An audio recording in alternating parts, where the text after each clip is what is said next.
All right, we are live. Hello, hello, hello, everybody, and welcome to the stream. Just logged on and saw that there was this new patch here. Was debating whether I was going to play Hearthstone or Eternal today, but hey, we got a patch, baby. I also have a quest for winning some games in casual or ranked mode, so I'm going to do that. And this says new. Said there was going to be a cinematic, but like I've already done this and this. Okay. I think we're good. There's nothing. I don't think there's anything new really about the patch. I think there's a spectate mode. Maybe you can spectate your friends or something. I'm not too sure. I'm going to turn on a little bit of volume here just to get some background noises. This actually looks kind of different. But I could just be seeing things in my head completely. I probably am. So I'm just going to play a little bit more of this. I played a little bit of ranked off stream. Maybe I should show the deck first for... Well, you know what? We'll play one game just for the people like watching this on YouTube or something. Oh, that's new. How does this hand look? This hand looks fine. I'm going to redraw it though. Try to get a hand with like 3 power. Or some card draw and acolyte effects. Sigil. Okay. So this is Naya tokens, if you want to call it that. It's Praxis with a little bit, and Praxis is this color combination. And splash a little bit of green Justice mana for some other cards in it. Alright. Didn't hit our 3rd land. I'm like a little land light potentially. I'm playing 25 lands, but then I'm playing 4 Amber Acolytes and 2 Talir's Favored.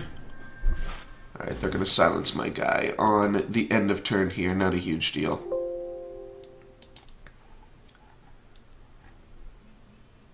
So I'm going to turn up the volume a little bit. Meet that halfway. Yeah, there we go. Alright, they got a monster, but they're not attacking. We still don't have a land. So that's a little bit unlucky. Oh, our opponent doesn't have a land either. So everybody's just kind of sitting here. They just put the longsword on their marshal so that they could block and not lose a dude. Alright, I'm fine to just sit here for a little bit. My opponent's playing a Combray deck. Their deck probably gets pretty big. My deck also certainly gets big. This is one of the big payoff cards for the deck, Vault of Praxis. I think we're going to pretty much get to see every card in the deck this game, for those of you that haven't seen the deck, so maybe I don't need to look at it in Deck Builder. I just said deck like 20 times. Oh, okay, and now there's some more voices on cards and stuff. So this guy's saying halt. I think just they added a little bit more sound effects to the game, but that's pretty cool. Maybe I should play with the sound up a little bit more then. Card voice, here we go. Yeah, that's still going to keep the sound at about the same level. Oh, I didn't save.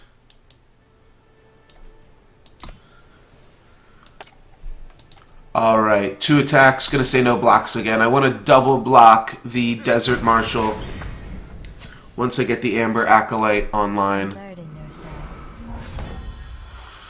Alright, this isn't looking great. I'm going to have to chump Desert Marshal here. Oh, and I've got to discard a card. Let's just card one of these guys.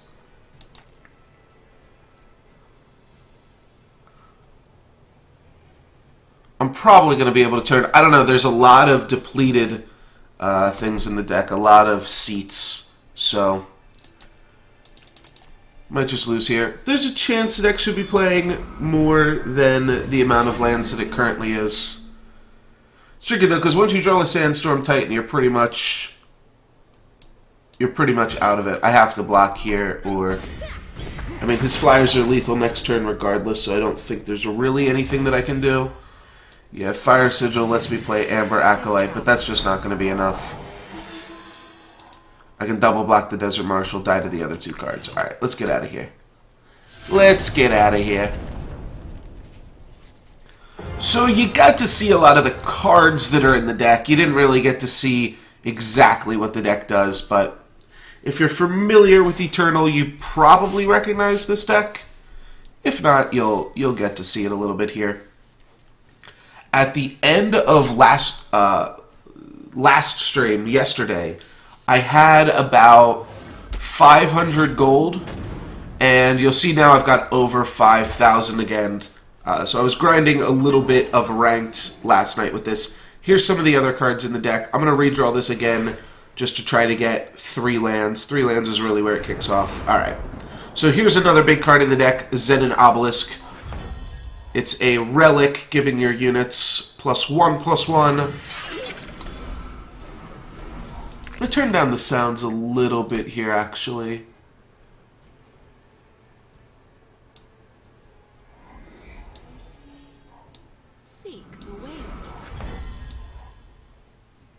I think I actually want ambience volume down. Oops.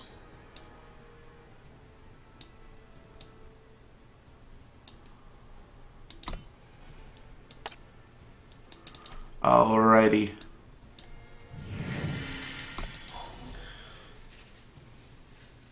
So yeah, basic premise is flood the board with a bunch of minions. You can give them all +1/+1 or +2/+2 later into the game. Safe travels, friend. Safe travels, friend. That's a cool one.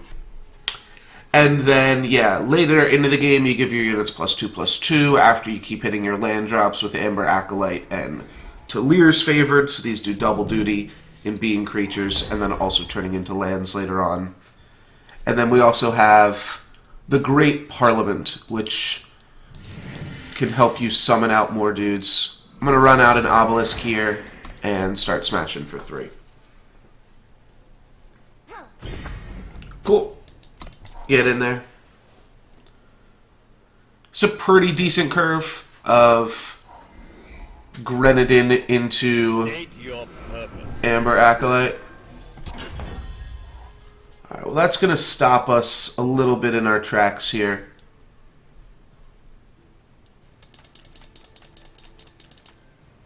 Yeah, I think we're just going to wait till we hit 8 lands, and then we'll start kind of comboing off on our opponent.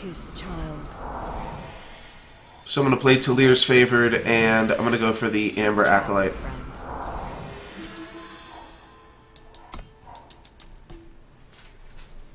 Once we have 8 mana, we can play Great Parliament and create 2 owls off of it.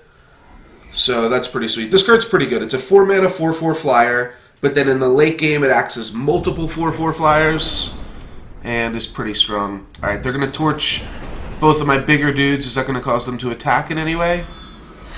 No, but they're going to get a Rune Hammer, and that's going to be a pretty solid pickup. Be pretty surprised to see them attack here, considering they can just Rune Hammer and slowly clear out my whole team.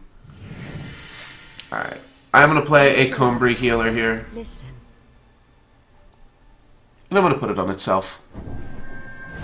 A 3/6 ain't too shabby. It means that we can block this guy forever. Unfortunately, we can't do anything against this Rune Hammer. My opponent's just going to have a 4/5 weapon. They're going to get to clear my dudes. What I can do is make owls that are bigger than this, but their weapon's going to be pretty solid. Alright, Seek Power. So they're out of gas. So this next turn I'm going to hopefully play something, but maybe not, and then just lose my Grenadin. Turn after that, though, we're going to play 2 6/6 owls. Yep, that's all we can do. Okay, and the fact that my opponent bricked again, we've got a lot of lands in our hand, obviously, but this is not too shabby. Alright, my opponent is going to attack here. I got a free block since they already attacked with their weapon.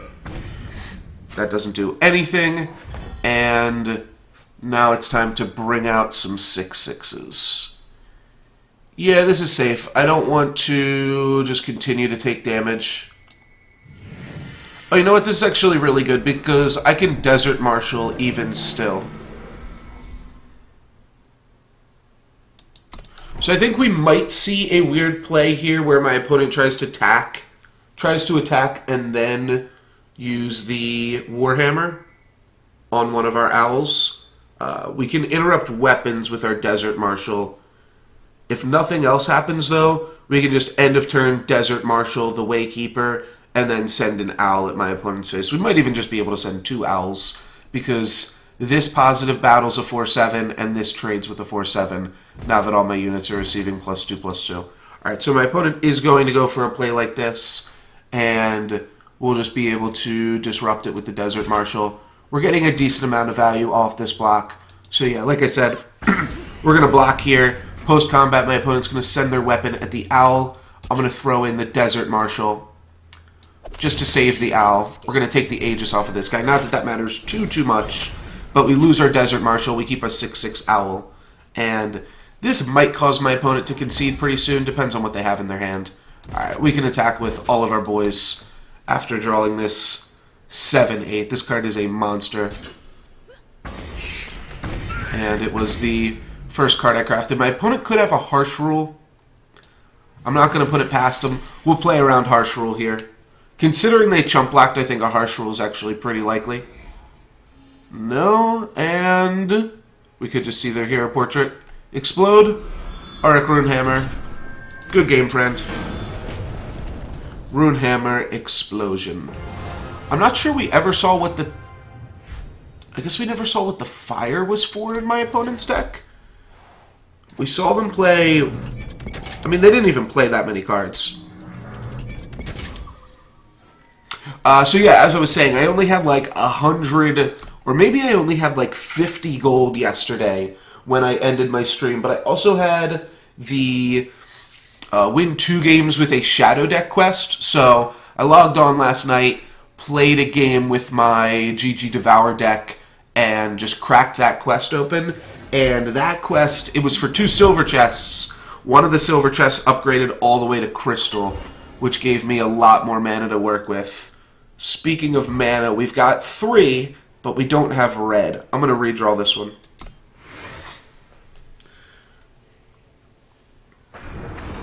Alright, this hand's fine. Pretty much, like, it's not great, but 3 red mana with the red cards. We had 3 red cards, or I'm sorry, no red mana with 3 red cards was kind of the deal breaker for me on that one.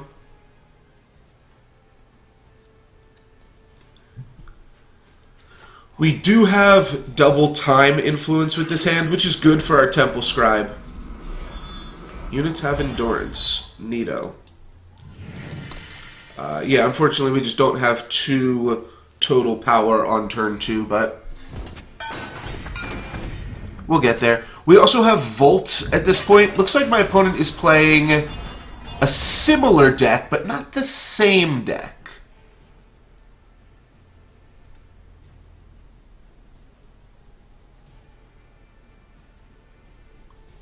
Could just play Combray Healer here. Actually seems fine.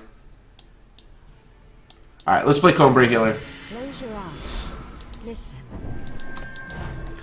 Combray Healer could potentially stop a lot of what my opponent wants to do.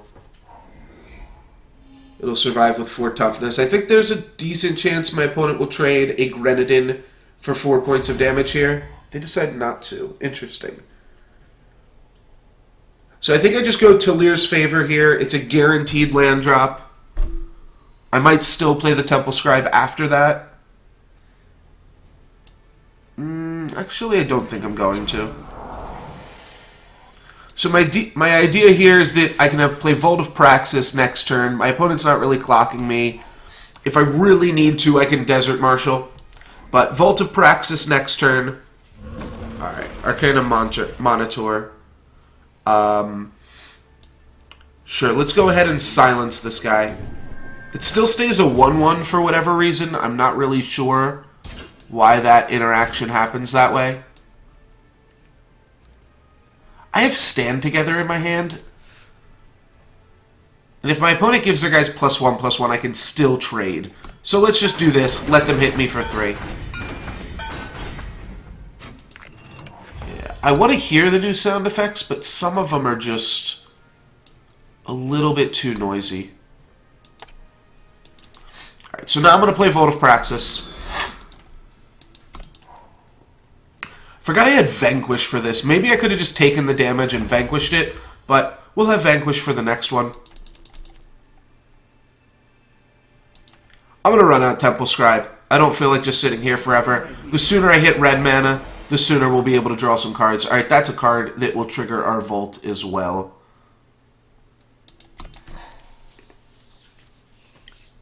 Opponent's doing a whole lot of nothing over there.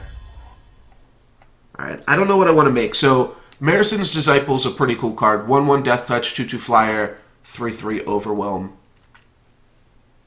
I think the 3/3 Overwhelm is probably just correct here. Which would you like? Just make the biggest monster. Alright, another Parliament. Not too shabby. I'm not really willing to do too much combat until I can get my stand together online. Hopefully my opponent doesn't have a Volt here. Alright, they don't have a Volt. They don't have their 8th land. They could just be sitting on Parliaments at this point. It's written right here. Let's see if we can get some red mana. Not yet, but we have another Volt. That's interesting. I think I'm ready to do some attacking. My opponent could have a stand together as well themselves. I think they're probably just sitting on big cards, at which point we want to just start clocking them. They are going to go for a triple block stand together. So this is a total of 6. I'm going to stand together myself as well.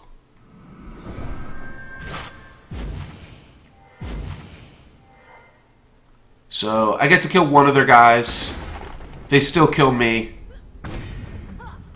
But we hit them for 7. We didn't really change anything by playing that stand together, but I wasn't doing anything else with my mana right now, so it's fine. Vanquish to clear my Aegis, and then a Flame Blast to clear it again. Okay, well that's pretty solid. That makes me feel pretty confident about what we can do going forward here. Let's see. I don't have any more pump. I don't think my opponent has any more pump either, but I'm willing to start trading some dudes off. I'm more likely to draw into pump than my opponent just because I've got more card draw right now than them, but there's a few live draws that give me some card draw here. Alright, I'm going to block. If they have another stand together, that's fine. And I think I'm just going to block there. Alright, so they stand together again. That's fine. And all their guys do have endurance, so it does put me in a little bit of an awkward spot as far as racing goes. But I think we should be okay. I could just make an owl here. Could just be time to just say, alright, let's start making an owl. And I could make an owl plus play Desert Marshal. That might actually be pretty good.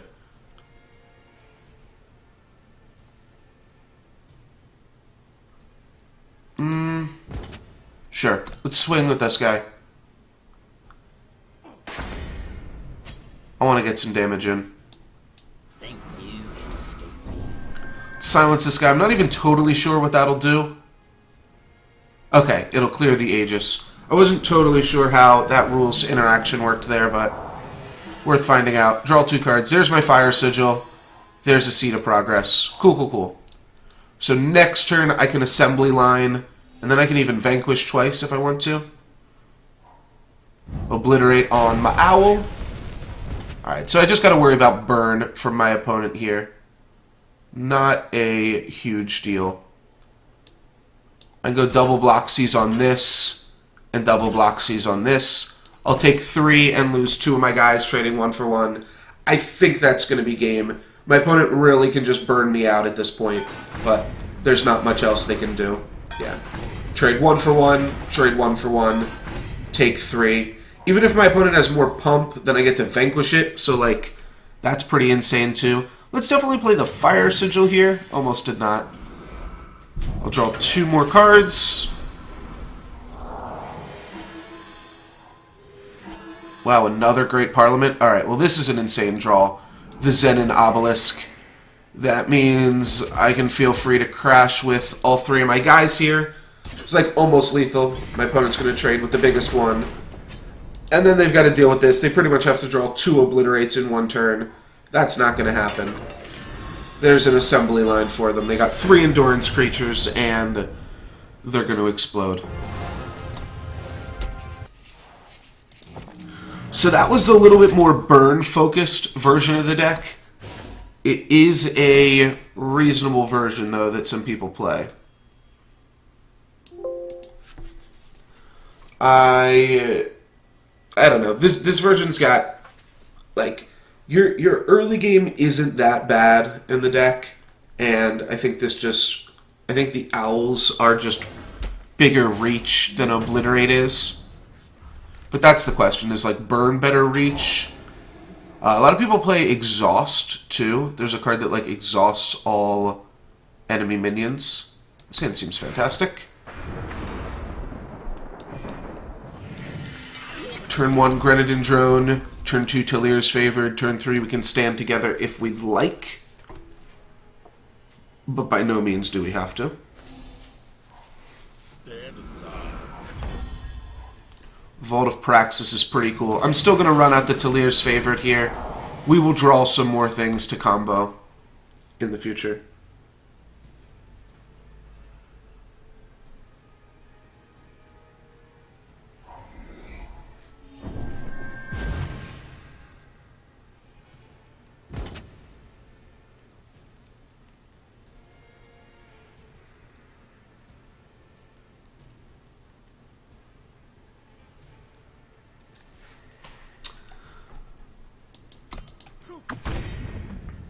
Taking that damage clearly. Okay, well, we can stand together here. You know what? I think I will.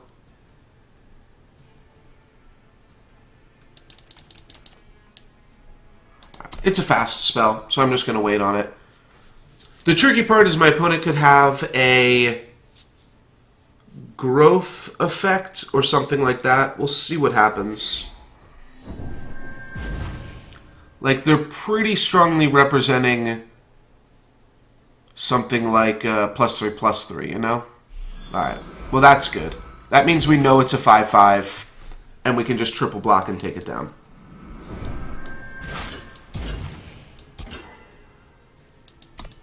So he can kill any 2 of our guys here, but we're trading, like...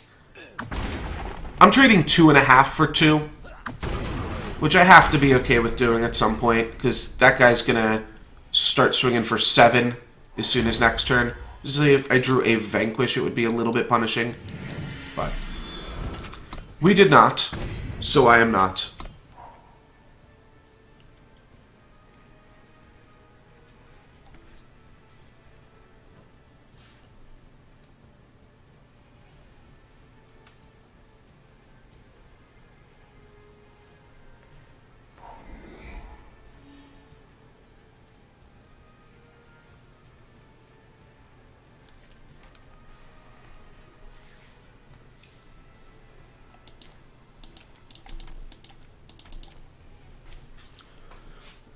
Now pretty much whatever we draw is a pretty decent draw, though.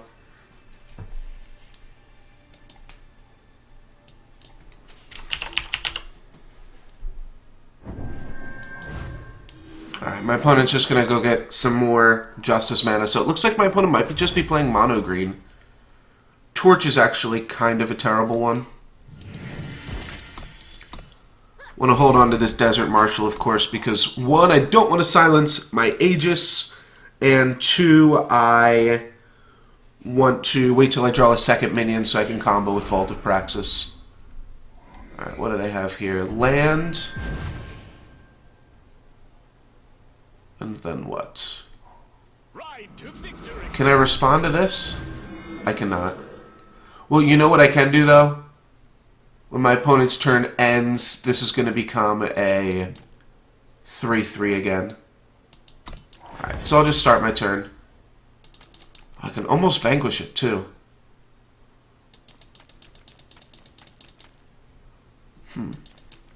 You know what, I think I'm going to torch here, and then I think my opponent will pump up the Crown Watch Cavalry with something else they got going on. But yeah, let's just use a torch now while we can. Because like I said, I'd like to hang on to this Desert Marshal.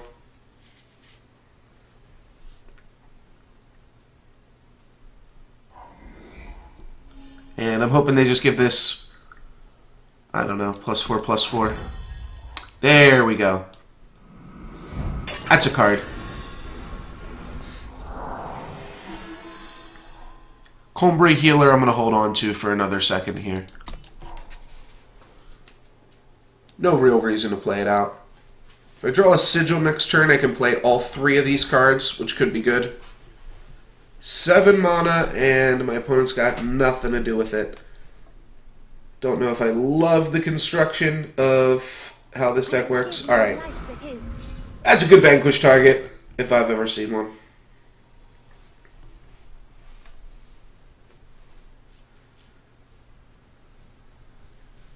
My opponent's debating attacking. I'm not sure. They probably just forgot that they have to hit the end turn button. Too used to playing Soulforge. There's no good attacks here. An attack trades a Crown Watch Cavalry for... Well, that's really good too. I'll just play another assembly line. Draw a card. Cool. Vanquish. And we doing it.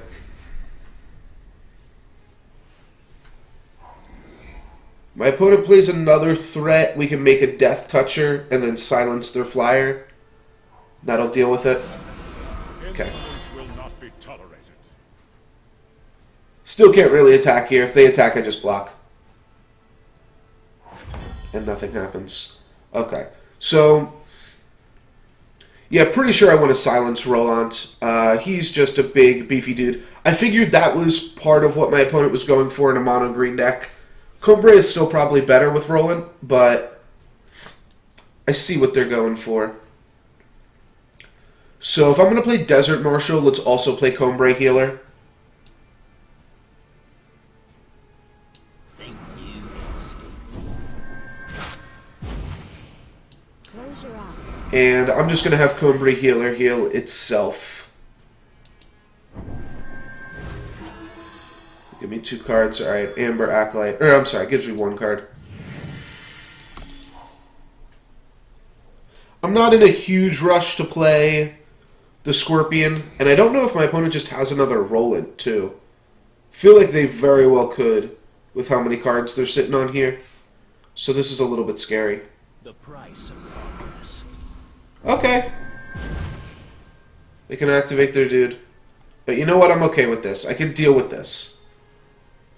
Well, not easily. I need to draw a Vanquish, and there's only 1 Vanquish in my deck. Can also draw a Sandstorm Titan, though. That doesn't quite do it. I think I can actually make a flyer here. I'm really close to getting there. If I draw a Volt of Paraxis, this is online. Well, now I can just silence it with Desert Marshal.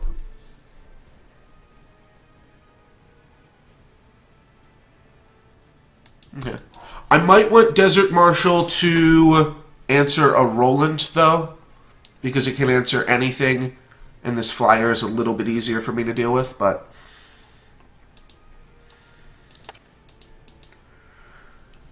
Still have 2 more Desert Marshals, a Vanquish, and a 4 Sandstorm Titans in the deck, as well as the Great Parliament. That's pretty good, too.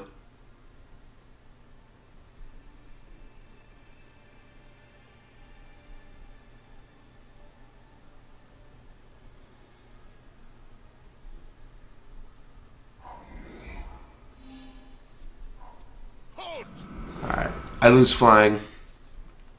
So, I'm going to make them lose flying as well. But I don't know, I kind of want to use Stand Together. My board is so big, too. Yeah, this is actually pretty good there. Let my guy keep flying. That way it'll be able to trade for the Valkyrie Enforcer. Okay, I can dig that. Yeah, I can dig it. Alright, just gonna take 5 here, though. No blocks. My opponent's on no cards in hand. I'm feeling pretty confident.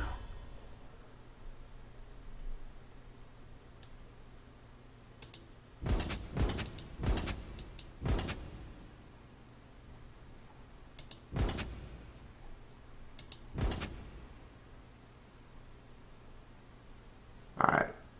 Pretty much I've got enough to work with here. I want my opponent to eat off some of my guys so I can play some more guys. My opponent can only kill 3 of my creatures with their blocks. And I want to play 3 more creatures. So either way, they've done their job here. Block, block, and I think Crown Watch will probably trade with a 2/2 as well. It's about as good a value as it's going to get. Yeah. Alright, trade, trade, trade.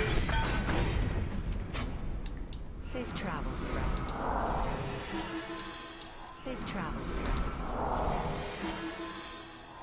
Hey, Torch is pretty good.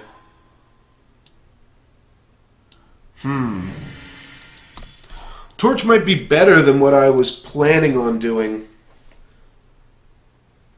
We'll see, based off what my opponent has here. Nah, I don't really want to use Torch. I kind of want to just silence this, and then I'm going to double block it. Oh, interesting. Okay. That seems great for me, too. Units can no longer fly. Well, that seems pretty fly to me.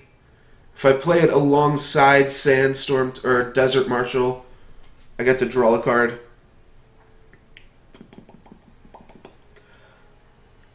Just going to hold here. I think drawing cards is probably the most important thing I can do at this point. It means that no matter what I do, my opponent really can't outrace us. And the longer we hang on to Desert Marshal, the better that's going to be for us too. Whoa. Okay. Well, that's a pretty freaking big monster. Kind of want to eat that. I Desert Marshal it. But then I don't have a way to deal with this. Oh, I do. Sandstorm Titan. Alright, so if I Desert Marshal it... Gotta put 13 power worth of creatures on it. Alright, let's do it. Let's do it. I'm not gonna take 13. That's way too scary.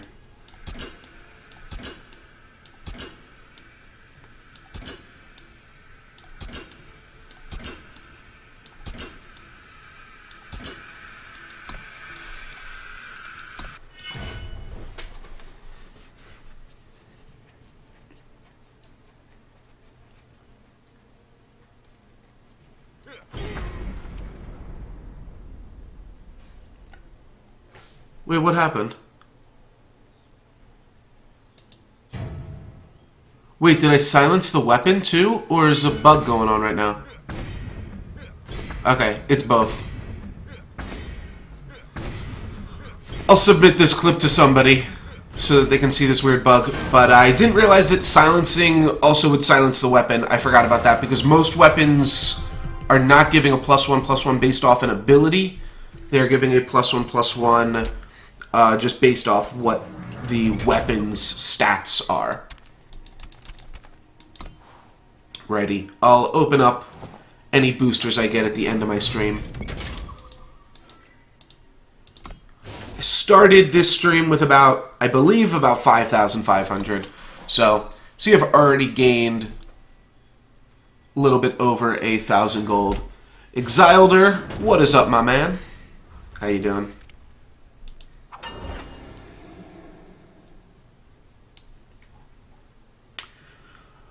I don't know, this hand's a little bit slow on the draw. It's got an Amber Acolyte, which I like. If it also had a Talir's Favored or another mana, it'd be really good. But as is, I'm just going to go ahead and look for a land, or look for a hand with 3 lands. Unit, Sigil. Alright, let's just lead with Praxis Banner. This hand's super, super slow. In that it's got double Vault in it, but... Alright, we're playing against an Elysian deck. You know what? I think we might be able to make something work here then. Temple Scribe. Yes, I did. I craft 4 Darude and 4 Great Parliament and 4 Praxis Banner. That's the only thing I crafted for the deck. The rest I just kind of used draft winnings and stuff, but it's pretty much optimalized. It only is playing 3 of the give your guys +1/+1 in Aegis, but I also put in the 5 mana Star creature, which not a lot of decks were playing.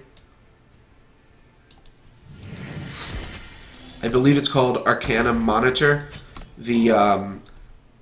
It's fire, time, 5 total power.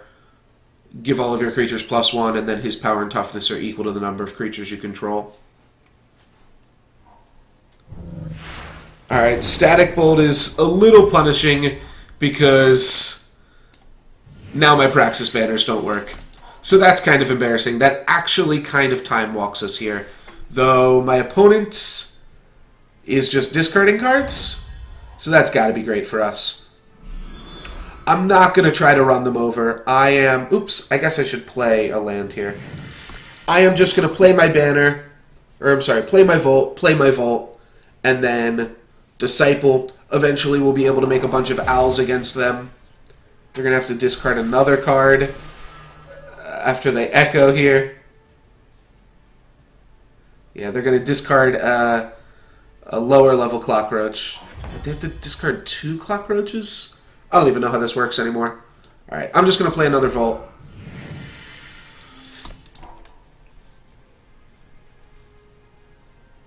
Oh, maybe it was Fate. It was... Right. It wasn't that. It was, yeah, the Fate triggering. Alright, so let's just go ahead and grab a Death Touch guy. Assembly Line is pretty good. Yeah, this is the card I added into it. You know what? I think we're going to be good on cards here. We draw 2 cards every time we Disciple or Assembly Line. Though I would like to Temple Scribe alongside the Monitor. Nah. Let's just run it out. Next turn I can go double Assembly Line if I want to. Not that that's, like, a combo in any particular way. Alright, Nesting Avasaur. Put the thing back on top.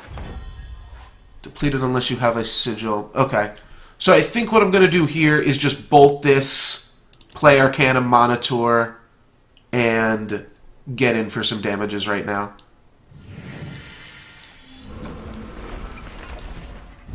I'm not going to be able to bolt any of my opponent's Clockroaches at this point. I just want to get a few points of damage in, then we're going to clog up the ground. I'm going to make another deadly creature with the Disciple. False Prince plus a... Can't see what it is. Oh, it's a 3/3 Clockroach? Weird. Okay. What do I want? I think I just want Deadly.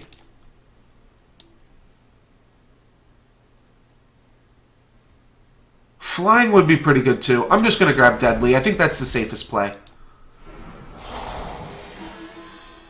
Another Monitor. That's pretty good. Another Torch too. Jeez, alright. Let's Vanquish this. I think Vanquish kills the frog. It doesn't. Okay. That's still fine. Now we're going to run this over. Why'd you say Torch? Was I calling Torch Lightning Bolt, or was I doing something else weird?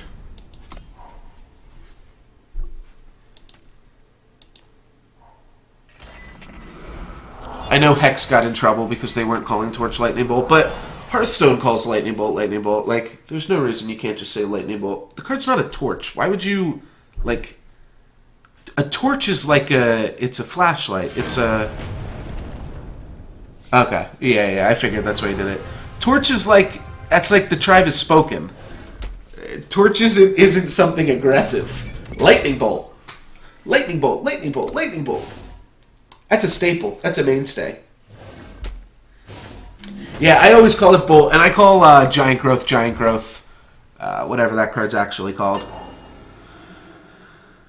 So it's fine. I'm going to keep it just based off mana.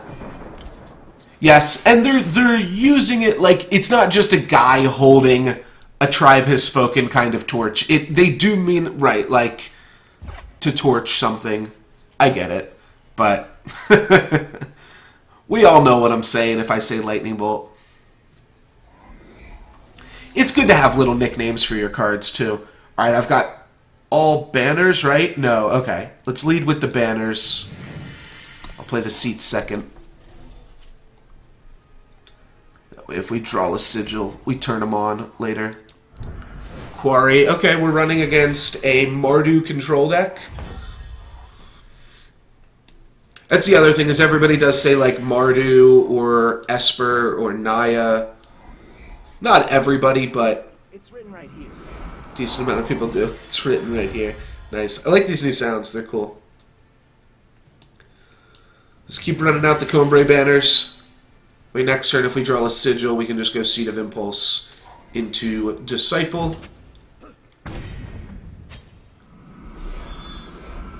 Alright, so this is another Volt deck. Well, doesn't look like we really get to do anything fun here.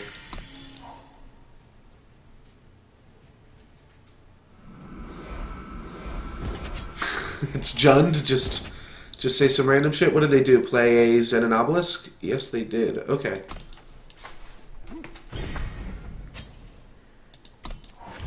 They're definitely going to have an answer for my Sandy T. Darude. Yeah, you guys all call this Darude, and nobody blinks an eye. I call it Sandy, but I should just call it Darude because that's what everybody else calls it. Flyer. Like, I know this is going to get removed. Let's just play a 3/3. That way, if my opponent has a removal spell for that, like if they just have a torch, obviously, it's not great.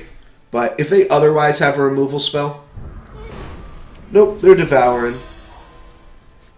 Yeah, this is cool. It's got some late game cards like Oblivion Spike, Quarry to help find your important cards. It's got some cool stuff going on. I'm not sure if they're going to be playing Wrath effects. I feel like the answer to that one's no. Though my opponent's almost at +2/+2 for their team. That's going to be scary. Which would you like? I'm still going to go for a Sandcrawler here. I think I played my sigils in slightly the wrong order. Still kind of learning this. Alright. My opponent gets a pair of 2/2s. Do still have Stand Together. Alright, well there's a Volt of Praxis. My opponent's going to have 3/3s next turn. I honestly don't even think they'll trade with these here. They're going to double block this. So do I just Volt? Problem is if I Stand Together, I'm not going to Volt this turn. Yeah, I'll just trade 1-for-1. That's fine. I'm going to have to trade 1-for-1 with their guy next turn anyways, so it's really actually not that much sweat off my back.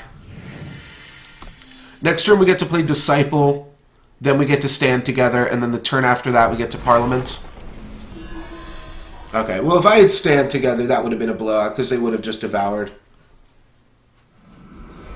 Here comes the Oblivion Spike, but it's a 1-for-1 Oblivion Spike. Yeah, it's not a great spike. Unless they have more drones. They do not. Okay. Let's lead with drawing some more cards, and I'm going to continue to get Sandcrawlers here.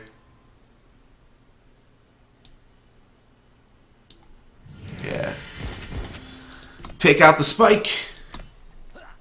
They would need 2 torches just to save their spike. They're not going to do it. I'm going to save the Amber Acolyte to play alongside Darude. Oh, that's a good one. Bring back Spike. Bring back a pair of Grenadin drones. Or actually, it'll just be Grenadin drone, Temple Scribe here. Still pretty solid, though.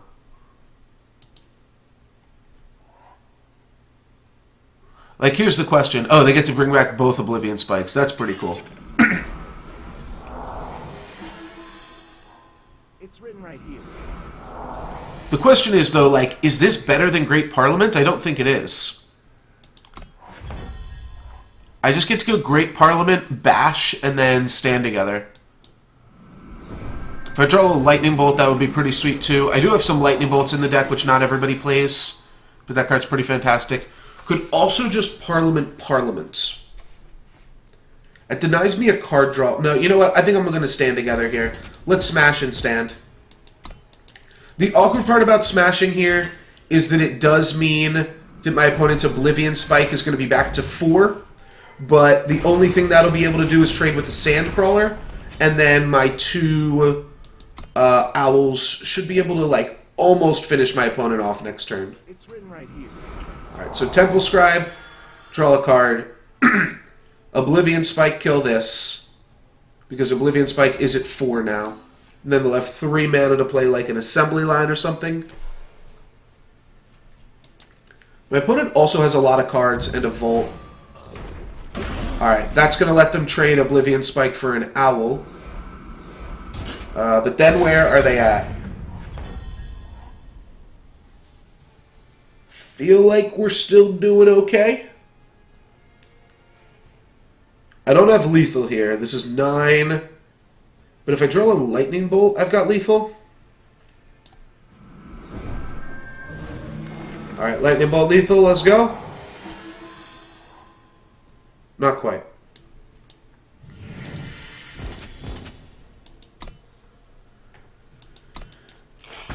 What I'm hoping here is my opponent trades their Oblivion Spike into my Owl. I'm not going to play these 2 cards yet.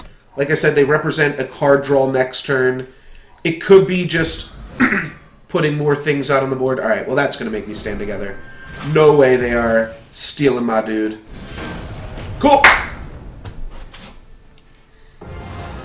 That'll do it. And I am almost out of... Oh, I didn't realize I put gold ranked climbing in the stream title. I'm almost gold. I'll be there in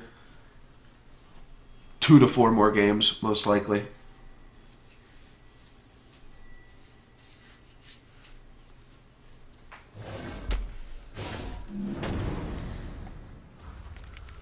Not so lucky Lydia.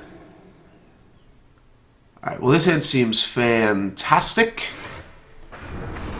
No turn 2 play, but turn 1 Grenadin Drone, turn 3 Assembly Line, turn 4 Amber Acolyte.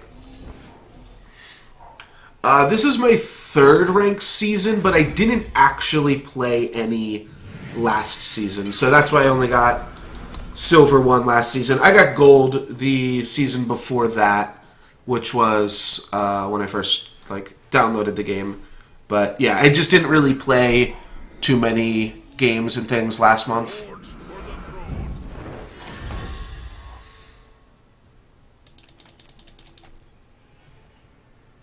I'm going to play out Seed of Impulse.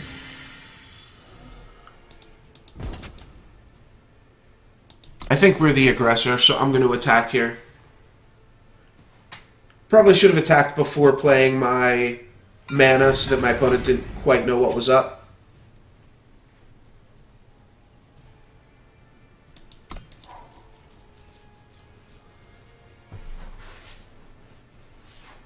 What, I'm doing better than my rank in Soulforge? I never played ranked in Soulforge, pretty much.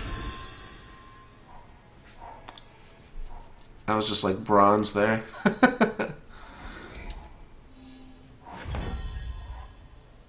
It was cool that they started offering the titanium challenges. You know what? I got to whatever you needed to get to like get the titanium prizes.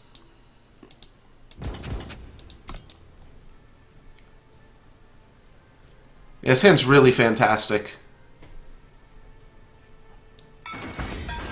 My opponent is quarrying. This is like a weapons deck. I mean, obviously with Rakano Artisan, but it plays the same thing that my opponent had the last game, the Smuggler Stash. Then just tries to get by with some dirty weapons. But I don't know. I'm thinking tokens are pretty good against weapons, right?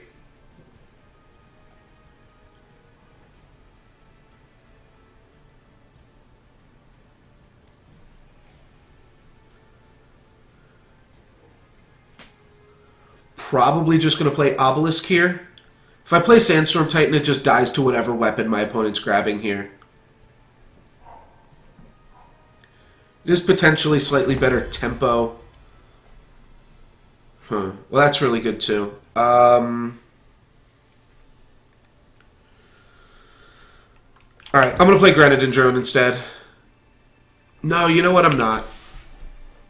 Because my opponents can have Harsh Rule in their deck too. I don't want to lose to Harsh Rule. Let's just not overcommit to the board. That's definitely a way we can lose. We hit him for 8 down to 13. A weapon can clear a Grenadin, and then I assume that our Grenadin can swing back and clear that weapon.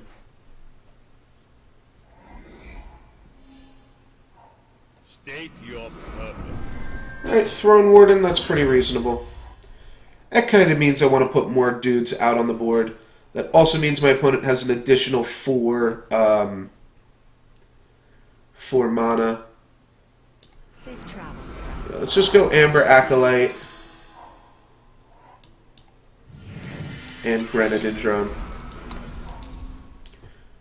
Next turn I can play Arcanum Monter and bash my opponent. And that might even be lethal. We'll see. The weapon that they play is going to give them like 3 or 4 more armor. And then let's say they have Harsh Rule. Okay. Unlucky. But we got their thing for the Harsh Rule as well, so not a huge deal. Still don't love it. Hopefully our Sandstorm Titan is just bigger than whatever weapon they picked up. I doubt it. I really doubt it, but there's a chance. I really don't even know what weapons they play. Like, if they just grabbed the 4/1 weapon, no, it would be a, it would still be big enough. They're going to Vanquish off the Quarry and then play a weapon and smack us in the face. They did get the Sword of Icaria, okay. But even still, we just don't have enough here. Yeah, it's a 6 attack weapon. Do I want to play a 2/2? Not particularly.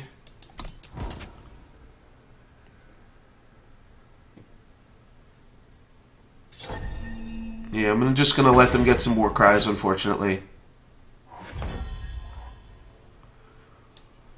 Alright, well, Sandy T's actually pretty good here. Another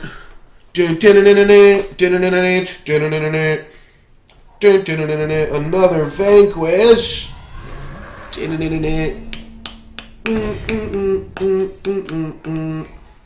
Alright, land. That's good enough. 2 6/6s. Thank you very much. Please no more Vanquish. Another Vanquish would just be heartbreaking.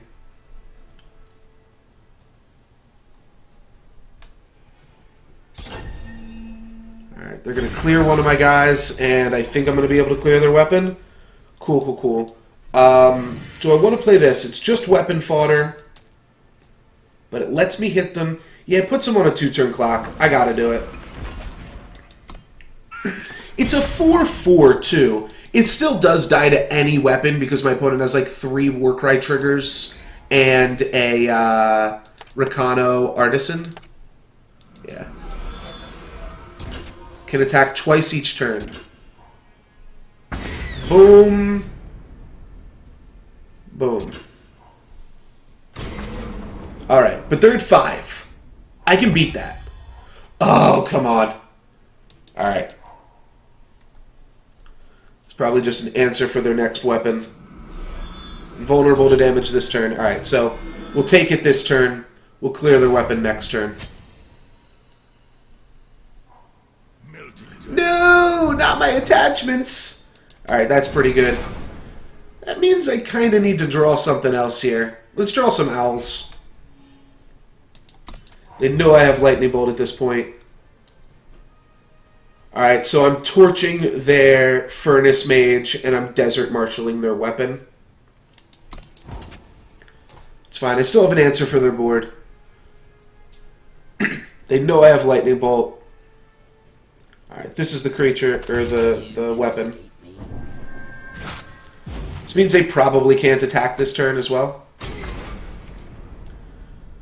Then I'm just going to Lightning Bolt this dude.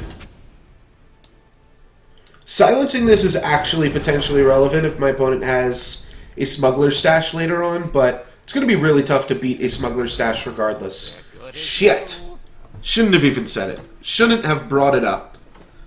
They grab the Furnace Mage just because they can play it right now.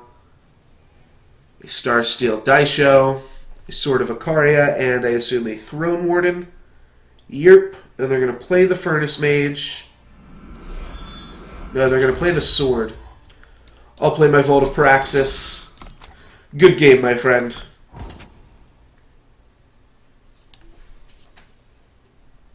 That was a really close one. But yeah, that can attack twice weapon. Pretty backbreaking. Because if it was any other weapon, they would have only been able to kill one of our guys, and then the owl could have hit them back.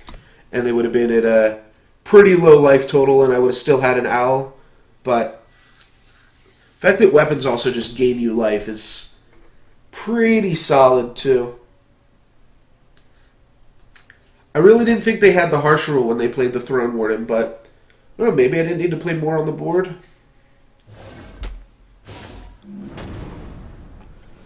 I think I did a decent job.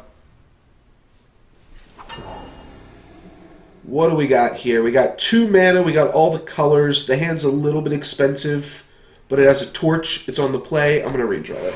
Only 2 mana on the play. Not really where I want to be at. Of course, this is the same thing, but we had a decent shot. I don't have Dawnwalker, no. Dawnwalker's pretty cool. Alright, kind of missing out on that Lightning Bolt now. Wish I'd kept the other hand, but Dawnwalker's cool. I don't really think I need, like, the late game. How much does that card cost? 4 mana or 3? I think it costs 4 mana, right?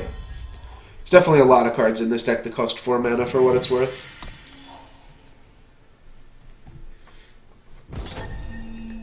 I think I just play Amber Acolyte this next turn. Especially because I've got a Vault to go along with the Grenadin Drones. Could also just play Temple Scribe. No, I'm going to play it safe. Safe travels, friend. Let's play it safe, Travels Friend. And I did not play my Fire Sigil. Whoops. Oh, it only costs 3? That's not bad then. It might be worth considering over, like, a Combray Healer. Which is kind of a flex spot.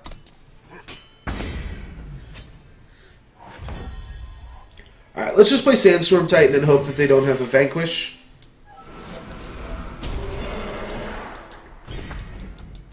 They can also attack if they have Giant Growth here, though. Yeah, if they attack, I can't really block. I should have kept both of these back and just double blocked. That was really bad.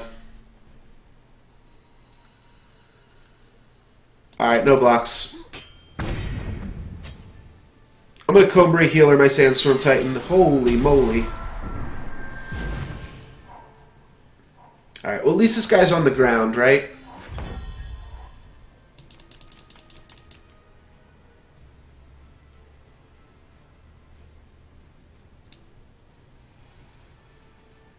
Seven, 10.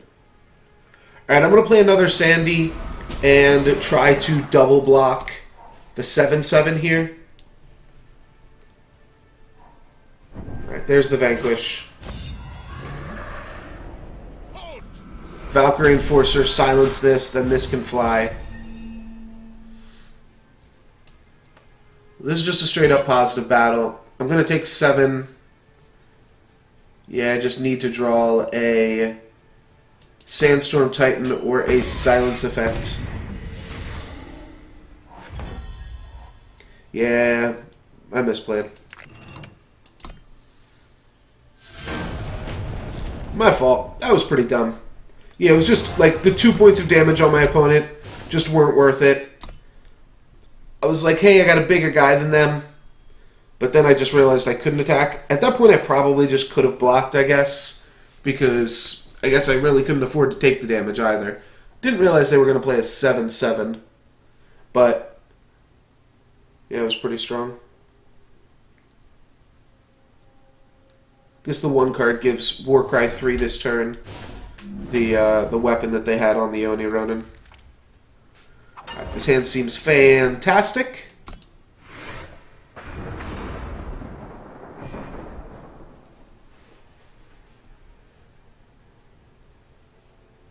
I can post the list or show the list just so you guys can see the exact breakdown, because I haven't shown it on stream yet.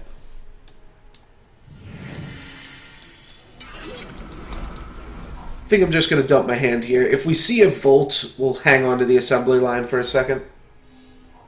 It's written right here. It's written right here. Might be playing a mirror match, might just be playing against a Combray deck here.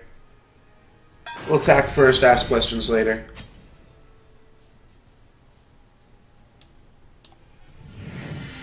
It's written right here. It's written right here. Okay. With the fact that I drew Arcana Monitor, I'm just going to run out the assembly line. Well, if this ain't a curve...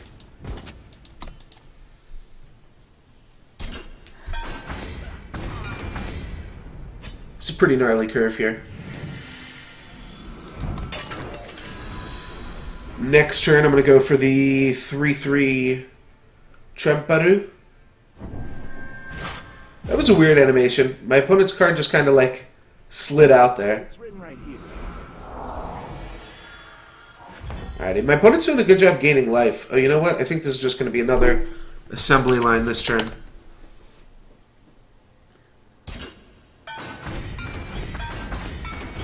Yeah, with the fact that my opponent didn't block with Desert Marshal, let's just go assembly line. And we're going to be racing Harsh Rule at this point.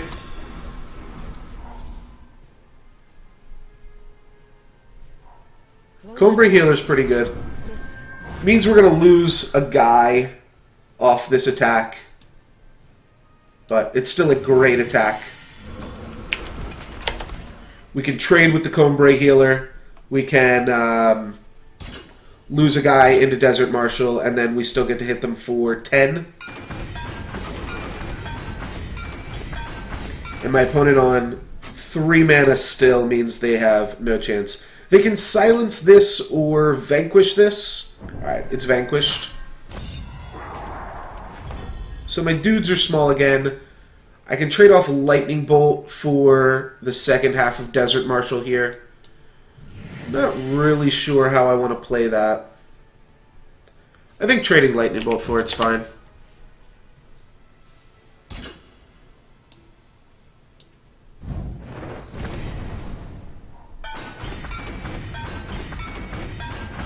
Let's put them down to 8. We keep on the beats. And now they have to play something to block Sandcrawler, and then they will go to 2. Alright, so this silences Sandcrawler and blocks Sandcrawler. They'll go down to 2 here. I think they pretty much have to Harsh Rule.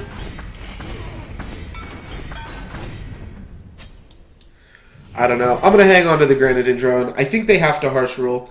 Granite Drone doesn't get us out of that situation. Good game.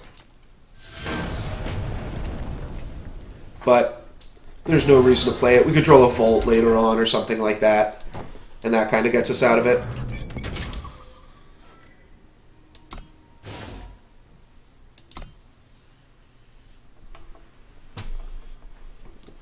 At about 7,000 gold. Not too shabby. Oh, you know what? Whoops.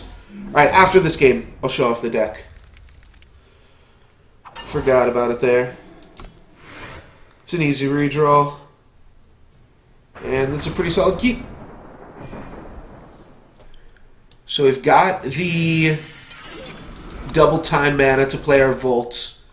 We get to hang on to the Desert Marshal for a little bit, and we've got a Zen and Obelisk for late game. So this is a late game hand. Could have even held on to the drones here, but they're actually going to put in work, just dealing like 4 points of damage to our opponent. That's better than Torch. 1 mana, deal 4. Look at this.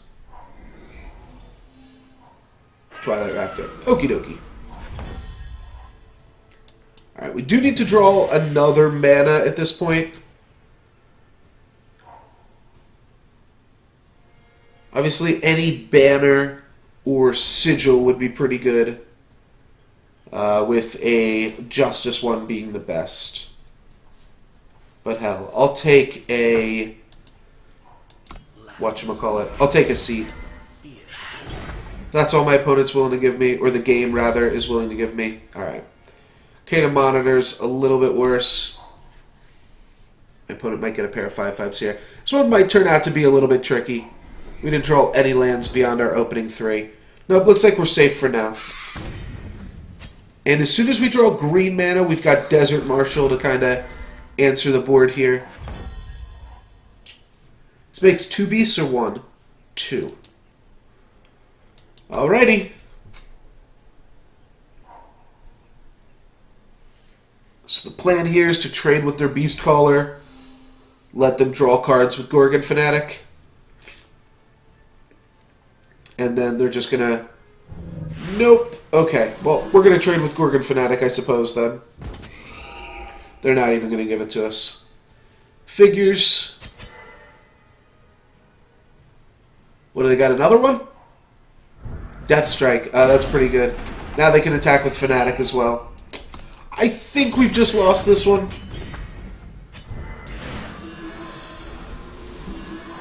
Yeah, it takes 6 damage here.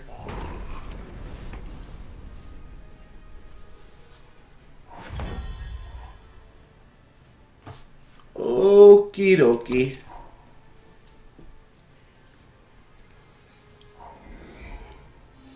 Yeah, I don't think there's any way out of this one. Definitely not with a recurring nightmare on the loose. Can you hear me?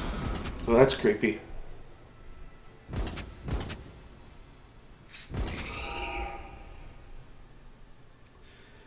Why did this not attack? It's really strange for them to not attack with both beasts there.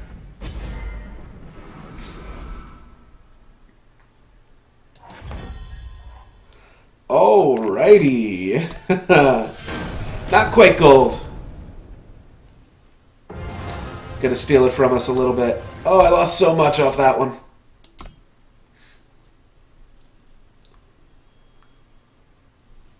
Actually gonna have to play a bunch more to reach gold. I remembered. Here we go. Edit deck. So this is the breakdown of Praxis Vault Owls as I am playing it. Got 25 lands, I believe. 8, 12... Yeah, 25.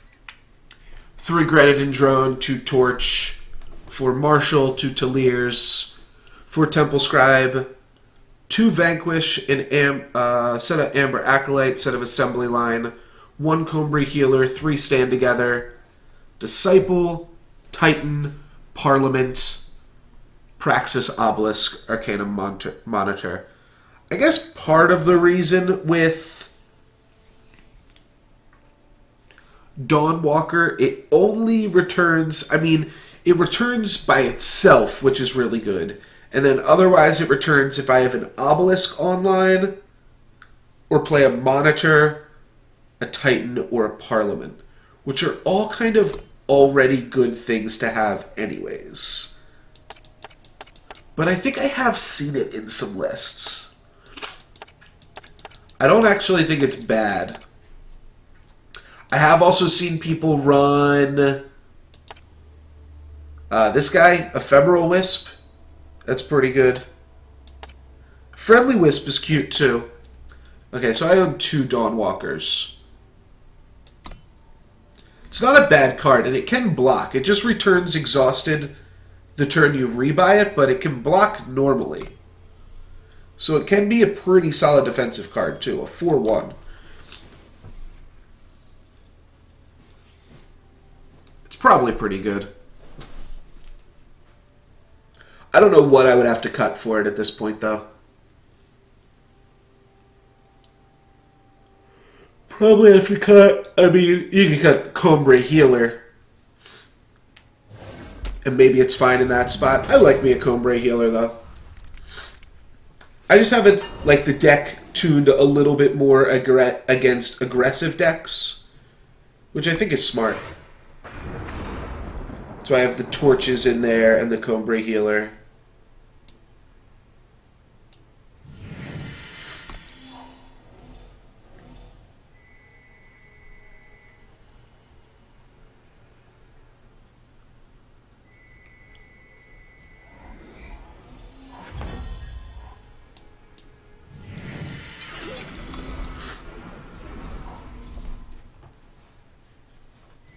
Hand seems good. Deck's like reasonably straightforward most of the time. I think the only times where things get funky is when you have a Vault and then it's like, oh, do I want to play this now? Do I want to hold on to it? How greedy do I want to be?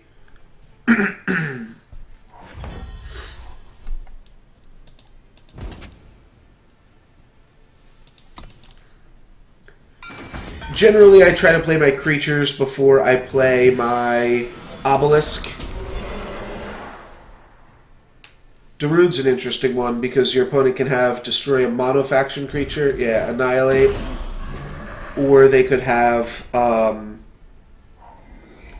destroy an exhausted creature, though. Annihilate sees a lot more play in Constructed. And honestly, probably specifically because of Darude, it does.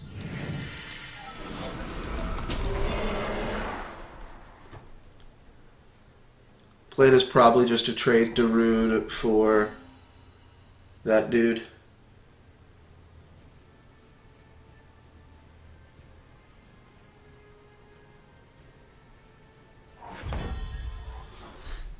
Let's go for it.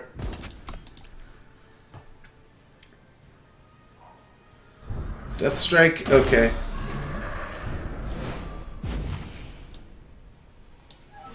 Let's keep it going.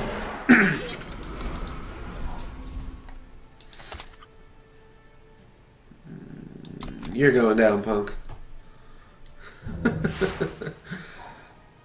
Wisdom of the Elders. I'm sure my opponent will find another Annihilate.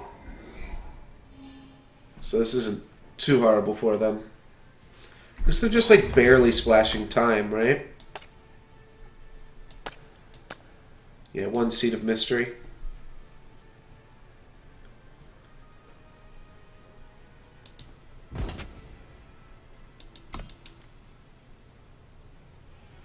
Have another one? Another Annihilate. There we go.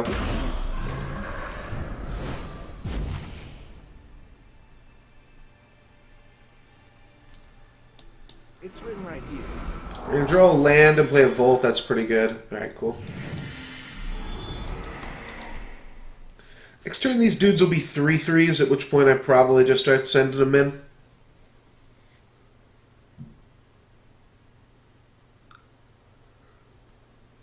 My opponent is probably going to play some Wraths in their deck, so I do kind of want to race that. All units get -4 health.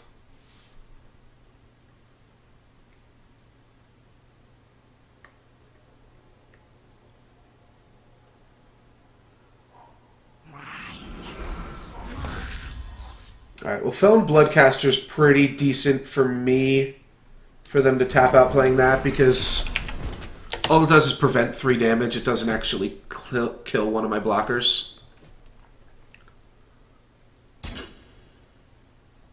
And they might not even block. Alright, yeah, they will.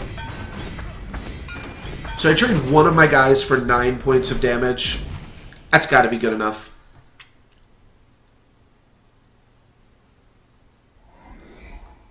They can't ultimate the Bloodcaster. They have 6 mana to play whatever else they want. Black Sky Harbinger. That's going to gain them some life, but it's not going to do too much outside of that.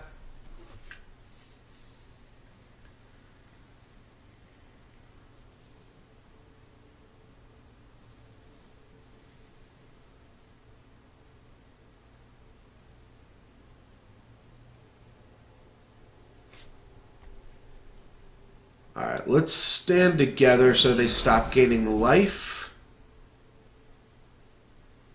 Or not let them draw a card. Yeah, let's let them stop gaining life. Oh, I should have silenced the Death Touch. What am I doing?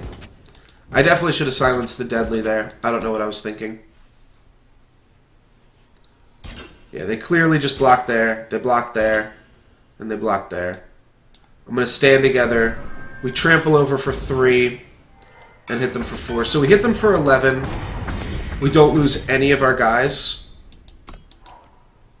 So next turn, if they don't have a Black Sky Harbinger, we probably kill them. But I still don't like that play. Steward of the Past. Sure. They can block 3 of our guys, take 6. What else do they have? There's a lot of cards that still give us lethal here. But I don't love our attacks. That was pretty dumb, I think, all in all. Farah's Favor to clear a Aegis Shield. And then Suffocate to clear it again. Okay, so now if we attack, we only put them down to 4.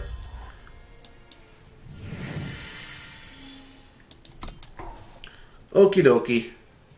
Now they're going to be able to probably draw us out with the Felon Bloodcaster.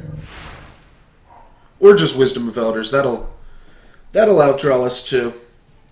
That was a really dumb move. I don't know why I silenced the flyer when I had an 8/8.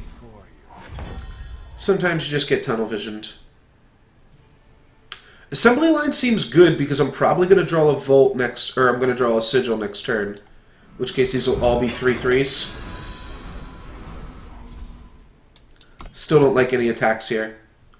We trade 2 dudes for no points of damage. Yeah, it's pretty terrible when you put it that way. Alright. They all become 1. They don't have a Lightning Storm though, right? Felon Bloodcaster. Okay. It's actually strictly better than drawing a Sigil.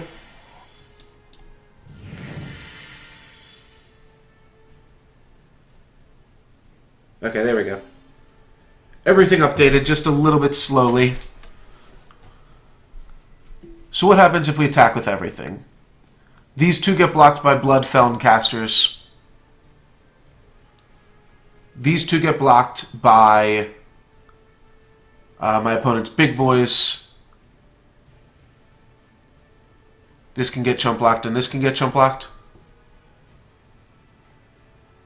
If I just attack with this, I trade it for a Felon Caster. Or I trade it for the Bat.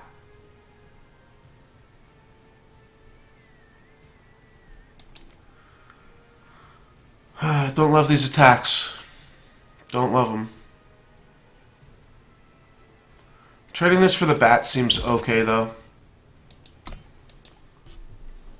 Next turn, my opponent's going to get to start ultimating the Felon Caster. No, they're going to trade it for that. Alright, well that's really good for me. That's the wrong play for my opponent. They could have double blocked it with Bat plus Witch. This kind of opens up what I'm allowed to attack with now. Yeah, they also should have activated that before they played the Azendel. Cool. They just got a Sigil from me. Or a seat. So now if I swing with my 4/4s, they can all get blocked. But I've got more creatures than my opponent. Does that let me do anything? It means I guaranteed hit them for 2. Guaranteed hit them for 2 means that an owl is lethal. Alright. Let's hit them for 2.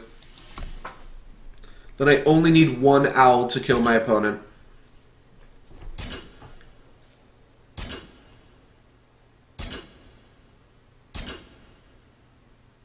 They're going to make some pretty random blocks here. I guess they're all about the same. Yeah.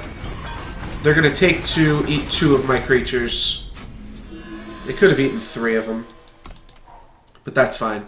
My opponent has infinite mana, so if they Felon Bloodcaster and get something... Yeah, there's a lot of good cards they can steal from my deck.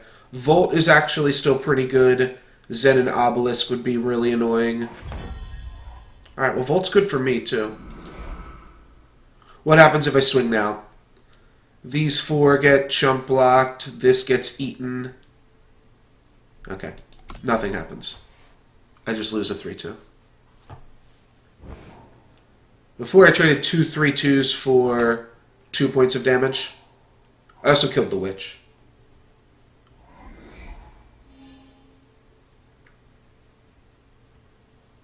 Not sure if my opponent realizes they still have a Bloodcaster. Yep, alright. They're going to go for it here. Hopefully another Sigil. Clear that Sigil off the top of my deck. Alright. That's a reasonable one, but it's not even great. They might even just have to take a Death Toucher. Flyer is definitely the safest. But... Or Death Toucher is definitely the safest, but Flyer does play around some things. Alright, Ambush. That's pretty cool. We're going to hang on to Desert Marshal, though, until we can play it alongside another creature, like an Acolyte or something like that. Let's try to draw some cards. Sure, that's fine. I don't actually even care that it's a frog. Might even just be better. It means we get to cycle through it if we draw another one.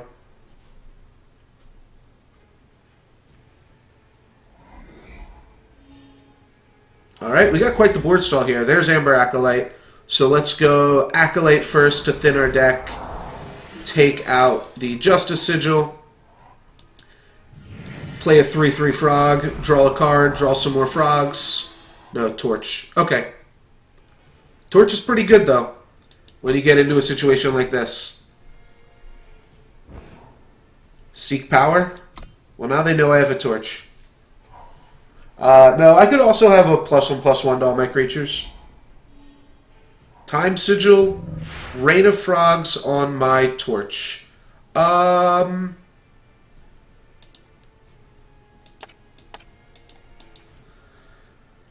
You know what? I'm okay with a frog. The big thing about this frog is it's got Destiny. So now I've got a bunch of cards with Destiny in my hand. And this is a 3/3 still. Plus now I get to draw 2 cards here from the Temple Scribe. Let's go Amber Acolyte. Just get these sigils out of my deck. Alrighty.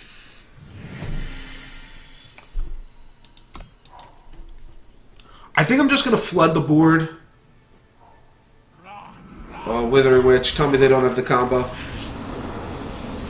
Please no. Damn it. Yeah, at this point in the game, they clearly had it. They're now going to have more mana than I've ever seen anybody have. But they only get to hit us for a few points of damage here. Now, of course, I'm wishing I had that Lightning Bolt, but hey. We draw Owls. We're still in a fantastic, fantastic spot here. And I'm going to hold on to the Frog in case I can draw another thing. That's really all I'm hoping to do is draw some Owls here, right? Alright. Take 7. It's not even 8. It's only 7. And we'll have to play the Frog this turn. There we go. Frog up, baby. Destiny Frogs. And Owls? No, Owls. Where are my Owls at?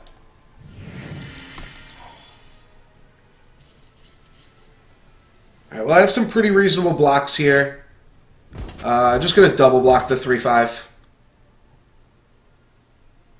I'm actually a little surprised they wouldn't attack with this. Yeah.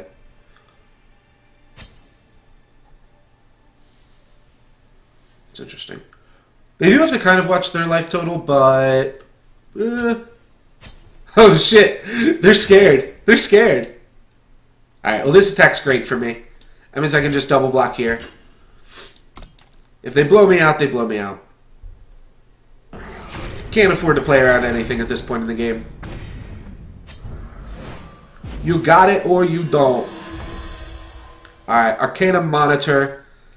It's going to give us a 4/4. It doesn't really do anything. So do I want to hang on to Arcana Monitor to try to draw cards with my vaults here? 36 cards in deck. I got a lot of frogs in the deck, too.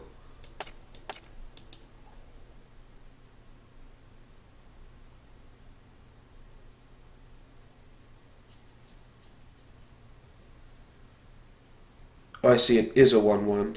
Right. So this would be a 4/4, and it would turn this into a 4/4. I think this is just a safer play. I don't want to do anything too risky here. Cool. Alright, now I can make 4 owls if I draw my Parliament. Celestial Omen. That can't be good. That cannot be good. I don't know if my opponent is playing Vara, but Celestial Omen cannot be good here. Alright, what the hell is this? It's got an ultimate. Pay 9 to make the attacks deadly to players as well. Holy moly. Alright, let's draw some tokens, please. Tokens, please. I am almost dead. Oh, I guess I can't have a torch. Let's draw some owls. Alright, Lightning Storm's fine. Wait, what? Oh, man, that was great. That was so great. How did that even happen? Oh! Oh, he has deadly. He actually missed lethal. He could have just Lightning Stormed, cleared everything. So if you have the last word on you, all of your spells have deadly. So he played a Lightning Storm. It cleared the whole board. He could have just attacked me. So he missed lethal. Unfortunately, I drew a Stand Together. It doesn't give me Aegis, only my creatures. It's going to play in Eileen's favor. Winds protect me. That's going to give him a Primal Sigil. Not that I can even torch him. All my torches are frogs. I'll play a Stand Together. Good game, my friend. That was a really, really close one. My opponent had 55 power, and probably had even more than that before he wrathed his own board. That was a pretty funny Lightning Storm. I'm not gonna lie. That was sweet. That was a fun game.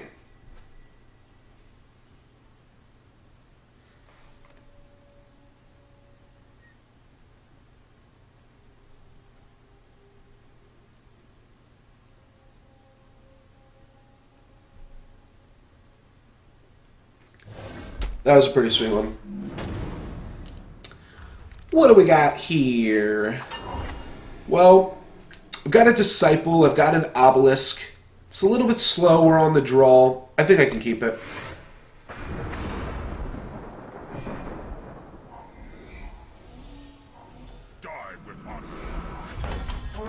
Seed of Impulse, quite the fantastic draw. I'm going to lead with the banner first. Oni Ronin on the play is obviously a little bit scary, playing against a Burn Queen deck.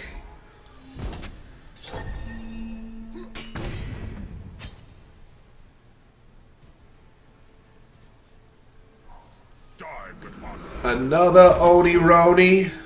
Alrighty.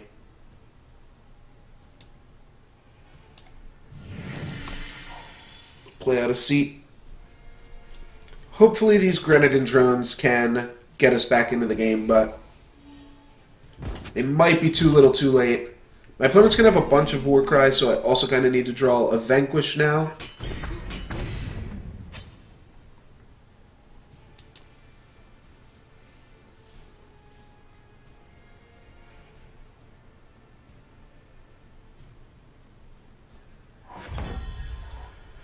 Tulir's favored, right on time.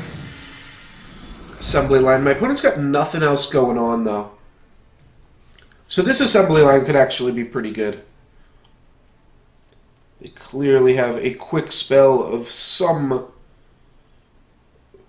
in some manner in their hand.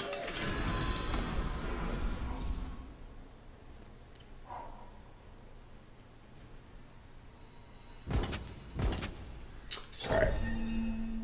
Obviously they have something, but... they want to trade their quick spell for some tokens, well, I'm going to take them up on that offer. They are not. They are going to trade off their Oni Ronins for Warcry triggers and tokens. It's a big Pyro Knight, though. Let's make a Death Toucher.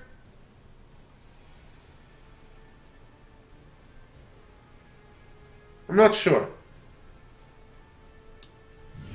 Yeah, I'll just make a Death Toucher. They clearly have Bolt or something for it, but if I just make a Sandcrawler, they can Bolt that too, and they don't even have to.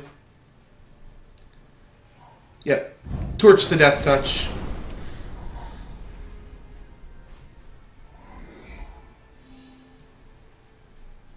This is 6 to ultimate. Okay. I'm not going to block an overwhelmed creature. Luckily, my life total's still a little bit high somehow. Now it seems pretty low. 14. That seems horrible for me.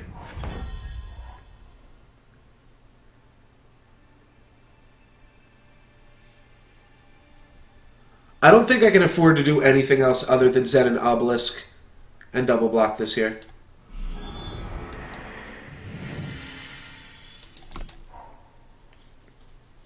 My opponent has anything, I'm just dead. So, double block. We take no trample damage, but we take 5 in the air. And then I'm just looking for a way to silence this. Or a Vanquish. They do have a Lightning Bolt. Blarg. Death Strike. Ah, I see, I see. Okay. Well, we still save ourselves 2 points of damage there.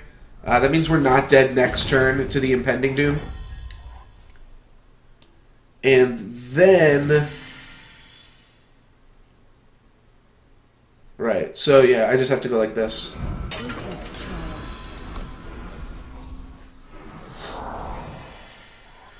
This means we have 1 turn now to draw a Desert Marshal or a Vanquish or a Sandstorm Titan. And then we need to hope my opponent never draws a Torch ever again.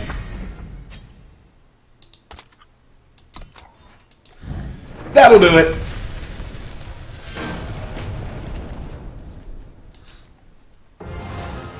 Thinking I might switch it up here. Oh, we lose so many points for a loss. Blarg. Just looking at how much time I am likely to continue streaming for. Yeah, you know what? Let's do a draft.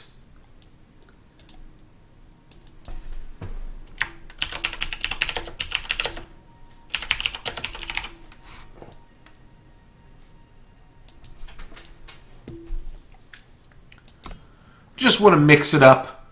Sometimes you get tired of losing and it's like, alright, let's go play something different.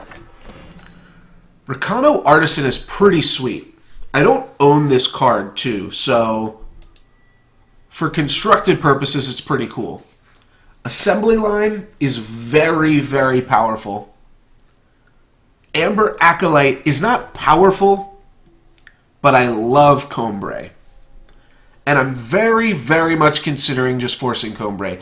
However, Recano Artisan is kind of just... It's kind of fantastic. +1/+1 to a weapon, even just any weapon, winds up being really good. And he's still just a 2-mana 2/1.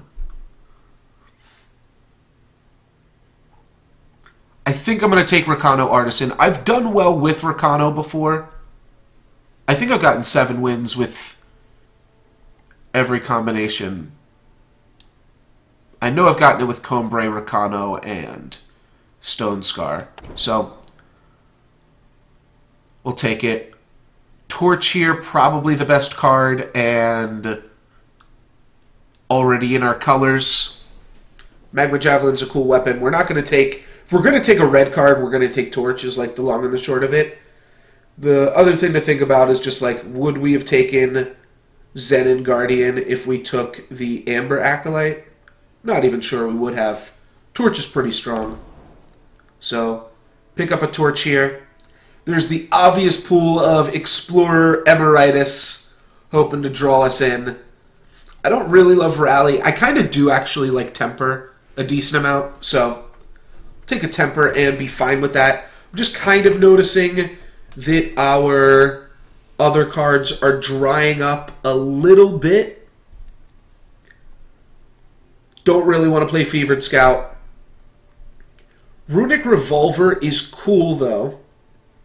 I think it's a pretty good card, and it combos well with Rakano Assassin. On the other side, Awakened Student, I just love, love, love.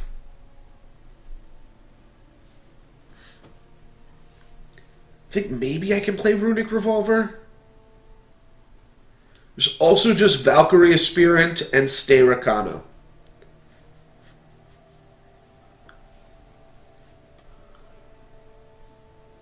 As for the most powerful card, I think the answer is Awakened Student.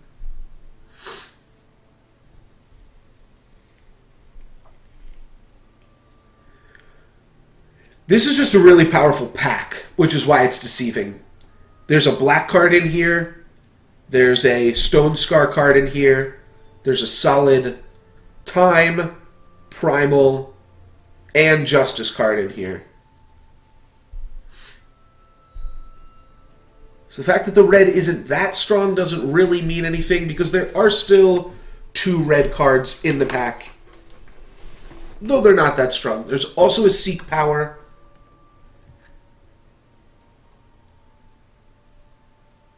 Like, you can splash red, potentially. It's harder to splash for Awakened Student, because you really do want to play him early. The question is, how much do I miss Awakened Student if I take Revolver? How much do I miss Revolver if I take Student? Or do I just take the safest pick of Valkyrie Spirit? I don't think I'm going to. I think I'm going to take Awakened Student here. I just have such a love for Combray. And if they're willing to give me a 4th pick Student, that probably means I can continue to get more. Alright. Well, this hand is Combray as fuck. District Infantry is slightly better if I go Rakano. Argentport Soldier is the pick if I go Combray, and still decent if I wind up Rakano. So I like Argentport Soldier here. After that, we get a little bit of an awkward pack. Dispel, Crown Watch Longsword, Waykeeper, Rampage. Rampage is probably the best card if Rakano. Crown Watch Longsword I'm going to play regardless, and it does work with the Artisan. So it's actually a pretty reasonable pick here. Bold Adventure or Emerald Monument. I'm not sure how Monument works with Longsword. This is displaying wrong. This is a bug as well. Gemblade is a weapon, not a relic weapon. Right? Pretty sure, unless they changed it. If they changed it, that's pretty cool though too. Combray Banner, Watchwing, Mithril Mace. I think I'm just going to pick up the Combray Banner here. Watchwing's really strong though too. But just letting us play this Awakened Student, I really want to play it, so yeah, just facilitating that I think is pretty good. Initiate is meh. Smuggler's Stash I don't think I'm going to play at this point. Copperhull Recruit I cut every single time though. I'm going to take Initiate. I think I'm going to take District Infantry over Initiate here though. Just to hedge my bets. Valkyrie Spirit, that's pretty good. Alright, Wildpire Phoenix. That's a pretty good one to push you back into red. I only have one Combray card that I really care about, and that's Awakened Student. If I can pick up a Phoenix here, I will probably just drift back into Rakano. Assembly Line's a good Rakano card.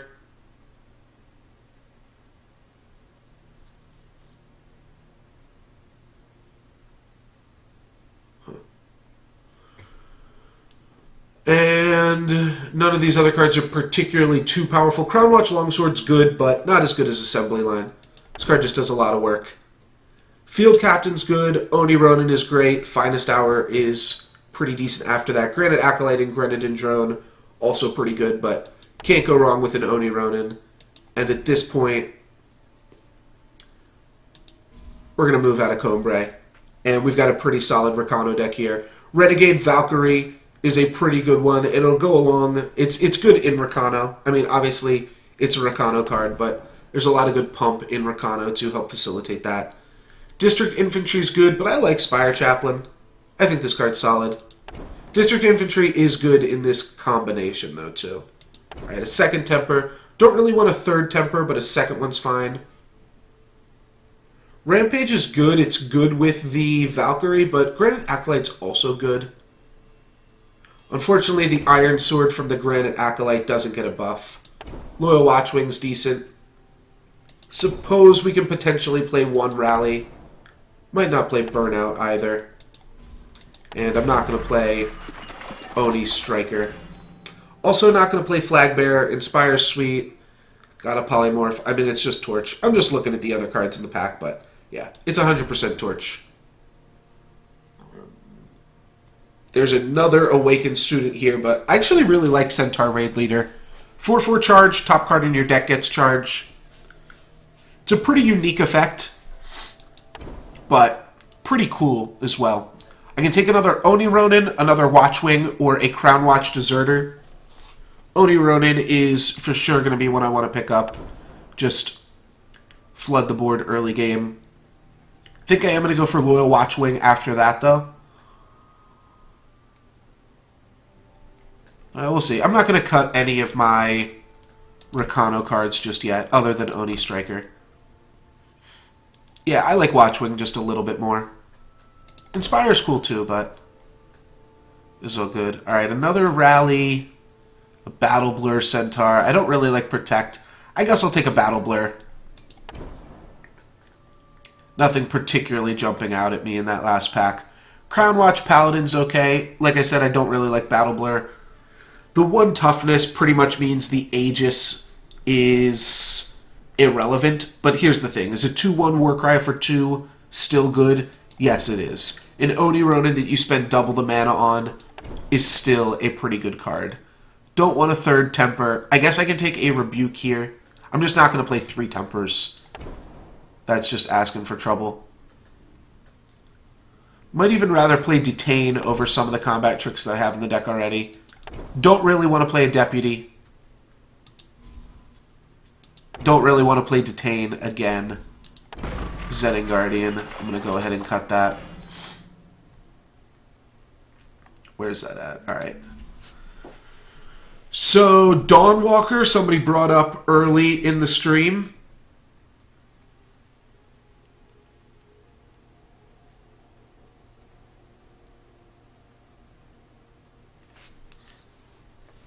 And it's kind of a cool one. I might just want to grab myself a Dawnwalker for my actual collection now that I am playing some ranked matches. Another Renegade Valkyrie is pretty good, but not fantastic. I think I will take a Dawnwalker here. We're okay on playables as is, right? We've got 1, 2, 3, 4, 5, 6, 7, 8, 9, and then you count 10. So we've got 26 cards in the deck. Yeah, we're okay on playables as is. I'm going to take a Dawnwalker. Warcry and Charge. That's a pretty cool one. It's a little bit awkward, but hey, you can play it on turn 2, and that's kind of reasonable. Don't think we need Rise to the Charge, or Rise to the Challenge. It's cool. I already have enough. Oh, I don't have any? Oh, because it's animated. That's why I don't have any. I think I'm just going to take a District Infantry here. We've got a few different techs. Warhelm, I think, is really good with District Infantry, too. The more 1-drops you have, the more you can just run them out there. And the more 1-drops we play, the better Rally is, too. So maybe now this opens us up to play Rally. Grenadin Drone is also really good with Rally. Mithril Mace is good because we've got the guy that pumps up our weapons, but I'm just going to take a Grenadin Drone. Sword of Icaria, that's great. I didn't want to take Temper. I was thinking I was going to take Bright Mace Paladin. Awkwardly, this is not a weapon. curses are just like...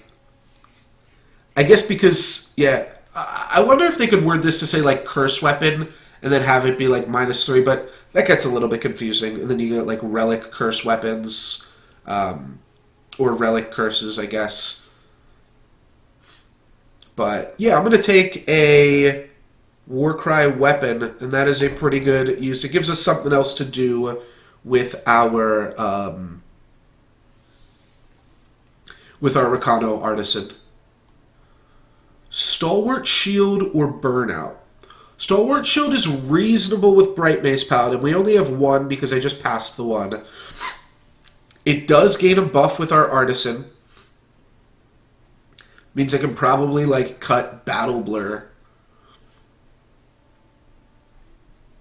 It's decent with the Flyers, of which I have 2. I kind of like Stalwart Shield. I don't know. I kind of like Burnout too, especially because once you get like... I already have another Burnout, so we can really just start pushing in damage hardcore in the late game. And that's pretty sweet. Alright, I'm going to take Burnout. I think it's going to be just a little bit more aggressive. I'm going to take Mark of Shame, but it's really just a rare draft. I'm not going to play it. And then another District Infantry, sure thing. Magma Javelin we could actually play. Crown Watch Deserter we will actually play. Grenadin Drone I think I'll play as well. Especially with double bust. Double combust. Rakano. Alright, let's see if anything fell by the wayside. Just Oni Striker. Steadfast Deputy. I'll put in Detain. I know I'm going to cut it. Mark of Shame. That's getting cut. All these cards are in. Okay. 37. Only one of these cards is a land. I kind of want to look at the patch notes. Cool. Let me go to the Eternal subreddit real quick.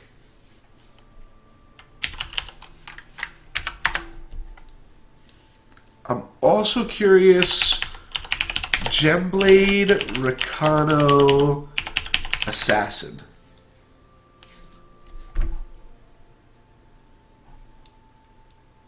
Alright.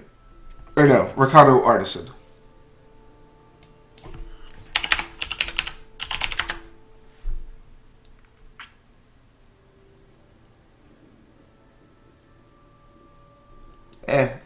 There's not enough people talking about the game to get a ruling on that. Patch notes.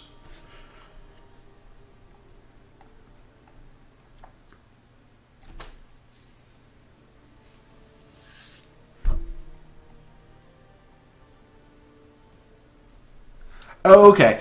I paused. I did see in the patch notes. I thought I did notice the other 2 changes. So the Great Parliament now shows how many owls it's creating.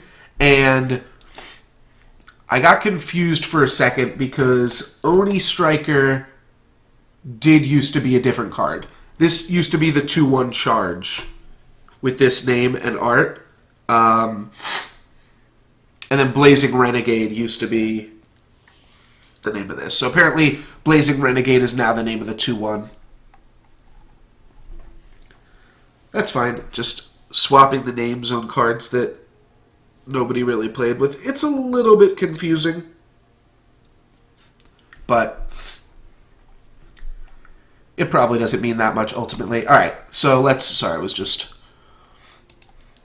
cleaning out my eyes. So this deck's super aggressive. Detain is like pretty reasonable with District Infantry. You also want to hit your land drops with District Infantry.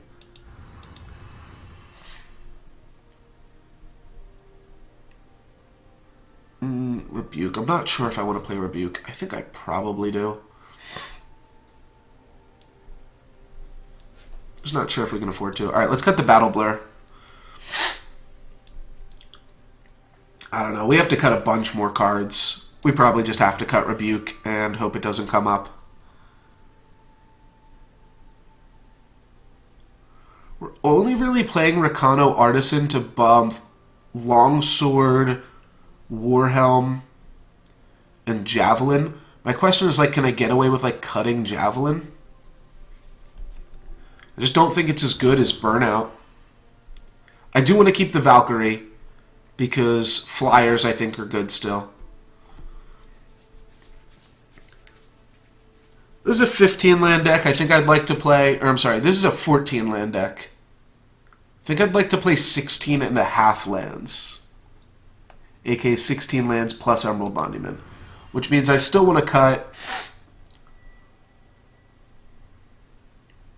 I still want to cut 2 more cards. Maybe Rally's just gotta go.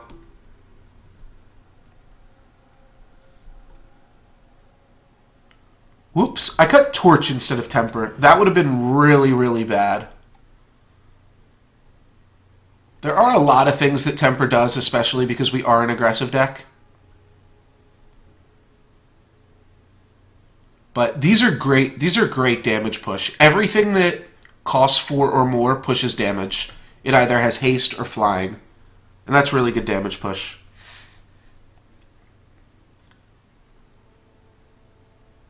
Maybe I just cut the Rally. We're not going to be able to make as many tokens as the other deck, but still get to make a lot of tokens. Almost feeling like the raid leader. I'm not going to cut either of our Flyers. Flying's just so good. But at the same time, you look at this deck, gotta cut some cards.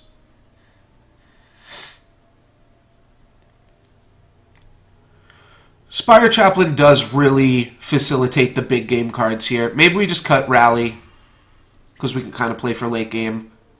Maybe we just have to cut Temper, because every other card in our deck is better than Temper. I mean, I think that's true. You think I cut Raid Leader? I can definitely see cutting Raid Leader too. It's awkward because it leaves us with no 5s, but it is a ground card that costs 4 mana. I think I have to agree, John Joe. Though we do have Spire Chaplain, which is reasonable. So this is 16 and a half lands. It's no Rally, 1 Temper, still playing Warhelm, still playing Rakano Artisan, not playing the 4/1 weapon. There's still 3 targets for Rakano Artisan. So if you hit any of those, that's still pretty cool. It's like a Warcry. If you hit 2, that's just pretty gravy, baby. There's also Emerald Monument for the Artisan.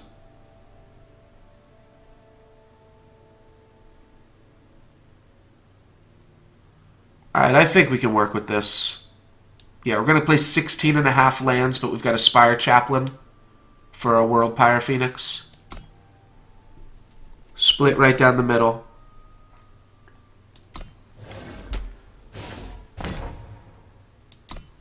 Give it a shot. I like Watchwing, though. Watchwing's... I like the, I just like the damage push of a flyer. But maybe it's expensive. It's 3 times the cost of a Valkyrie Aspirant. That could be right, though. I could see actually cutting the Watchwing. Would you just cut the Watchwing and just add in another land? Alright. I'm going to keep this hand. It's aggressive enough. I don't remember if we're on the play or the draw. Alright, we're on the draw, which is kind of unlucky. Alright, our opponent is seeking power, though. They're not doing anything too crazy. And if we hit a Justice mana, because we've got Spire Chaplain, we can play... Oh, I'm playing 2 Loyal Watchwings right now? I did not realize.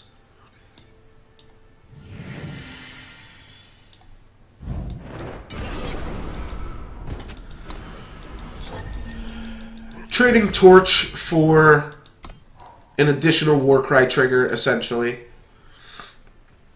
We get a little bit punished if my opponent plays a 3/3 here. They do not. So I can play Monument and then play a 3-drop next turn, so this just makes the most sense. I'm going to put it here. I could consolidate my damage, which would allow Oni Ronin to attack into 4 toughness creatures next turn. But I can also just spread it out, which I think will work well too. Well, now I can just save the Gem Blade.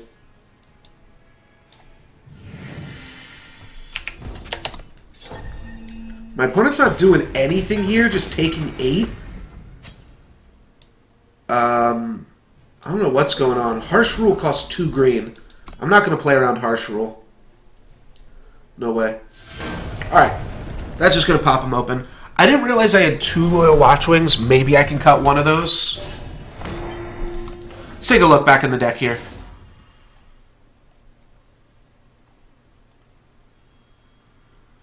Yeah, it's a lot of 3s.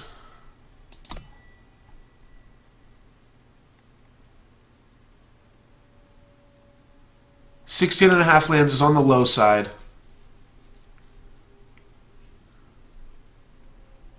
It is damage push, though.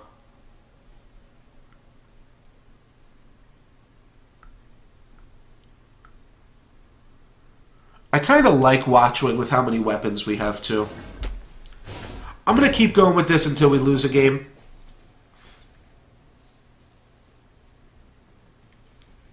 Which is probably a pretty bad practice.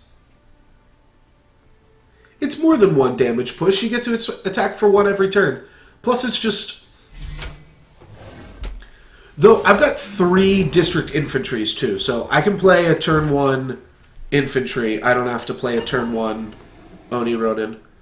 Yeah, redraw. We're on the draw with this game, too. And we're bound to get at least 2 sigils. Oh my god, the Flood. Well, I'm glad this is a Loyal Watchwing and not a mana.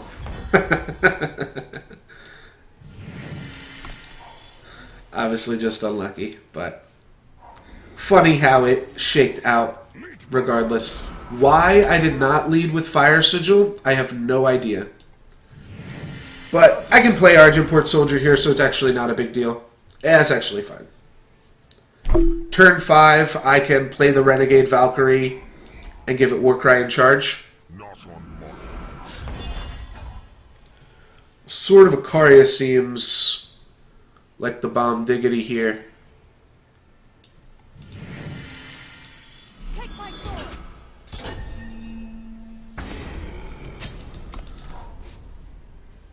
Just snap block this off. Oh, that's true. You can only get between 2 to 4 mana.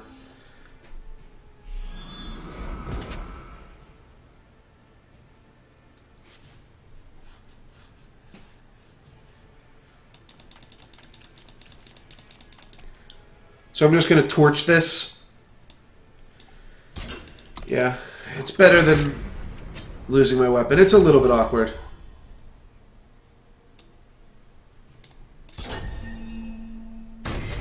Yeah.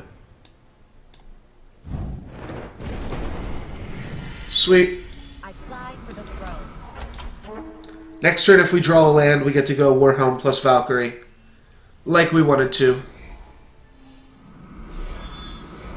Mithril Mace. Please. Alright, I'm going to wait till we can go Valkyrie plus Warhelm. Means I'm going to take 3 points of damage, but I think this is the best play.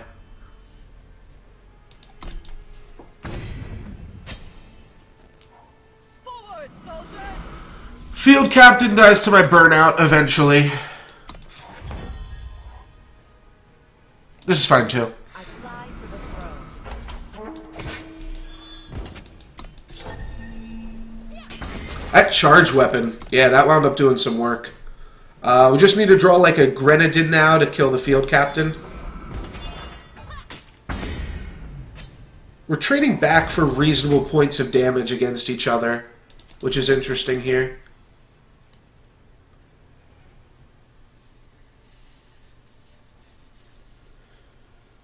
This guy's a 4/3.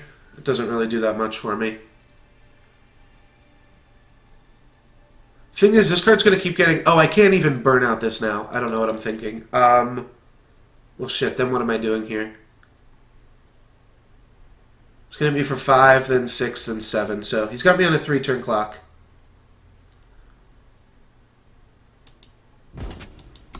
Yeah, I mean, playing the Crown Watch Paladin actually doesn't even do anything here.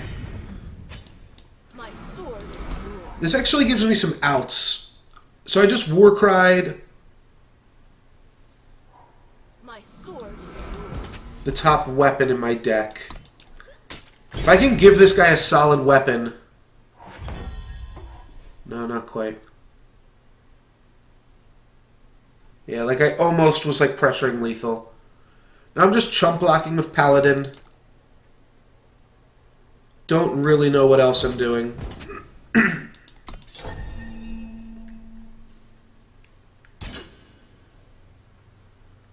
Alright, yeah, we're just gonna trade dudes. I'm gonna chump block with Paladin. Think I'm just going to temper them. End of turn. I really want to draw like Grenadin Drone, obviously. Actually, I guess I take this. Yeah. No blocks. I'm dead to Torch, but... Oh, come on. Shit! Ah! Damn it. Alrighty. Yeah, saving for burnout, too. Like, it was really close there. Good to swing, put them to 9. And then this is a fast spell, right? Yeah, so I think I actually had them. Oh, I should have tempered myself. You're right, you're right. That was a really close one. Yeah, because if I... So what happens there, if they don't have a burn spell, they put me down to 1. Next turn, I hit them for 4. Block. After blocks, burn out, throw it at their face. That puts them down to 4. And then I swing for 4 again on my next turn. Then I have temper for their loyal Watchwing that they try to block with. Needed them to have nothing, but still was good. On the play, this hand's really good. But I've got 7 1-drops in my deck.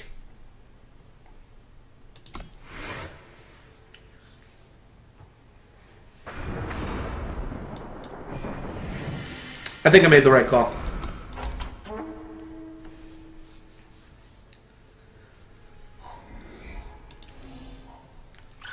That was on the play, so it was questionable. I got a little bit punished here. Whatever. I'm not going to get any better value for this. I could draw the temper, but it's a one-of. My opponent could also just not block. Sure thing. Wow. That was that was pretty bold. You know what? I probably should have not played the Argenport Soldier. I probably should have just played Grenadin Drones there. But I'm not sure. Sand also has Wildfire Phoenix, so if I can get in damage early, Sand seems quite fantastic. Alright, now I think my opponent's going to try to trade off boards.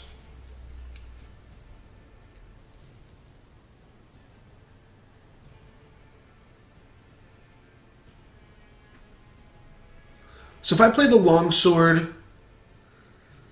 Yeah, I should have played the Grenadin Drones last turn. That was a mistake. Alright, I'll just hold on to the Longsword.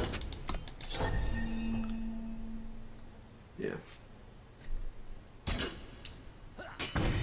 Wow, my opponent likes taking damage. Well, because I thought so long, maybe my opponent realizes that I've got a weapon and they're kind of holding me up here. It's interesting how many people I see play green-black. Not on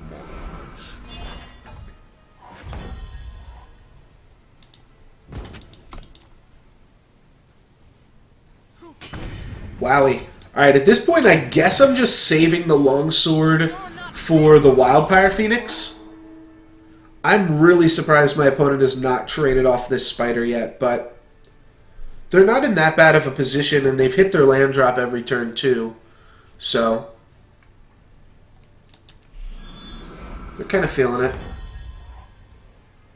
Yeah, now what's awkward is if I play the Longsword, now they just trade with the Spider. So we're just going to wait, put the Longsword on the Phoenix. My opponent will have removal spells and stuff. I can see the reason for this faction combination. I mean, green and black cards are just strong at common. Alrighty, Phoenix time. My opponent probably has removal because they haven't used any removal up until this point, but... Yeah. Sam was sick. A small. Probably on the bird. Well, that's great for me. If they're making this smaller, that means they don't have a removal spell.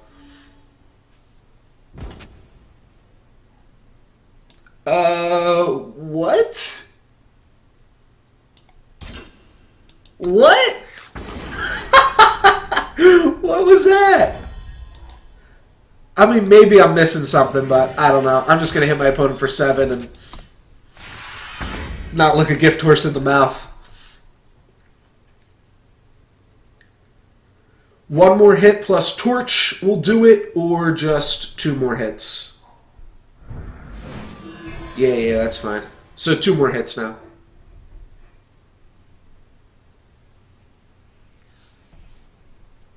Even if they put the lifesteal on this, it wouldn't have changed their clock.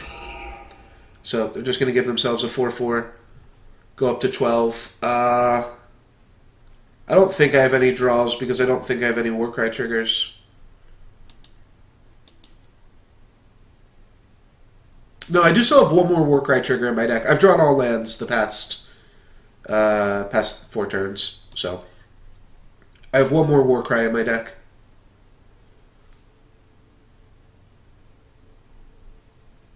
Yeah. But I don't know what one more Warcry even does for us. We don't have Gemblade in the deck. I assume my opponent's just debating attacking with the Treasury Guard or something, but I'm not really sure. They could attack all out, and that's not that bad for them. I guess I positive battle here, trade here, take 6, go down to 19, they go up to 12. And then I attack back for lethal.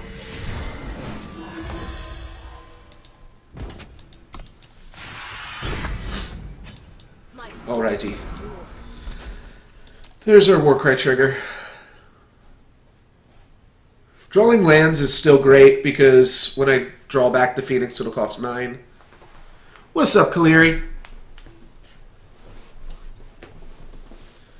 Got a pretty solid Rakano deck here with 7 different 1-drops, 2 Torch, a Phoenix, a slew of 3-drops, as Rakano is apt to do, and a few flyers and weapons, and a Rakano Artisan to boot.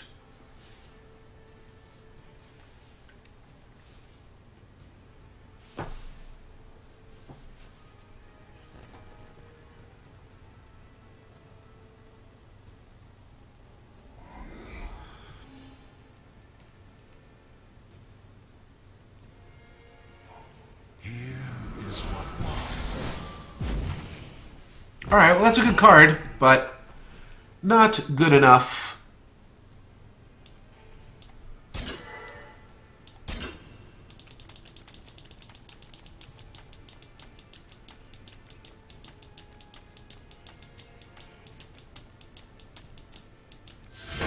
Okay.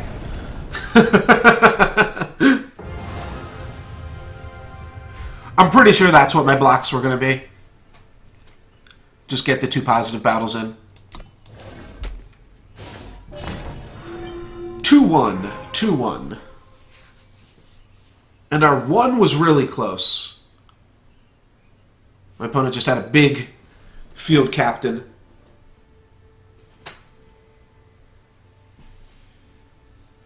The battle skills of relic weapons apply to all damage dealt by your avatar. We just saw that in play. I'm not sure which of you guys were here for that, but if you check out my VOD later, I played against a guy. He played the weapon that has Death Touch and Quick Draw on it. And then he played a Lightning Storm and he cleared his whole board. That was pretty sweet. Alright, this hand looks like a Snap Keep. The question is, Oni Ronin or District Infantry? Think I gotta go with my boy Oni Ronin, though. Die with The fact that this hand also has the Grenadins for the burnout means it's probably really good. Alright, let's just dump my hand.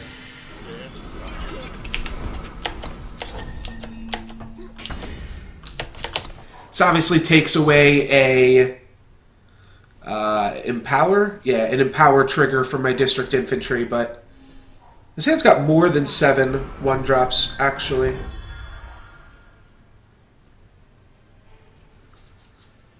Alright, I'm going to continue to dump my hand here, pretty sure.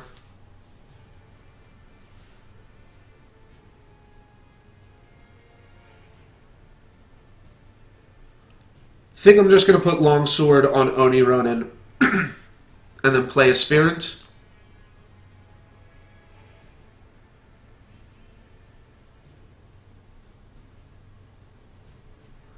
I think that's the most damage.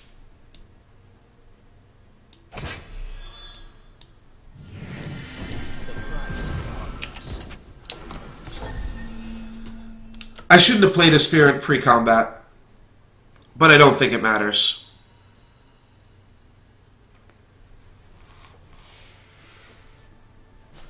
This just lets me spam that spacebar. I mean, clearly it was just wrong.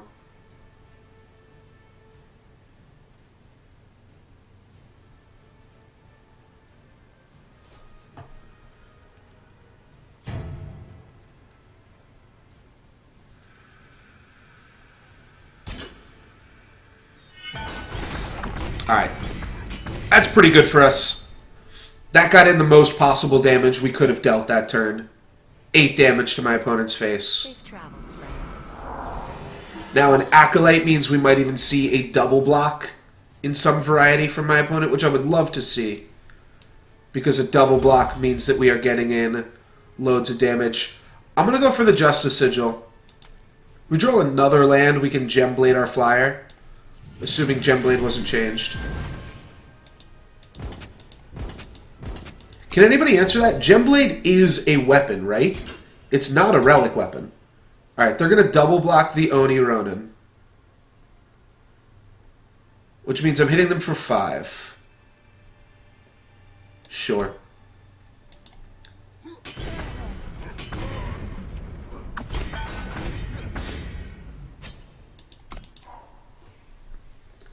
So next turn we want to go land, Gemblade. Oh, I guess I have to kill that.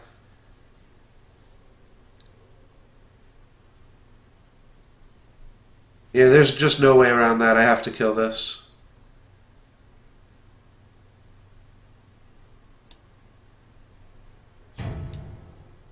I could draw a torch.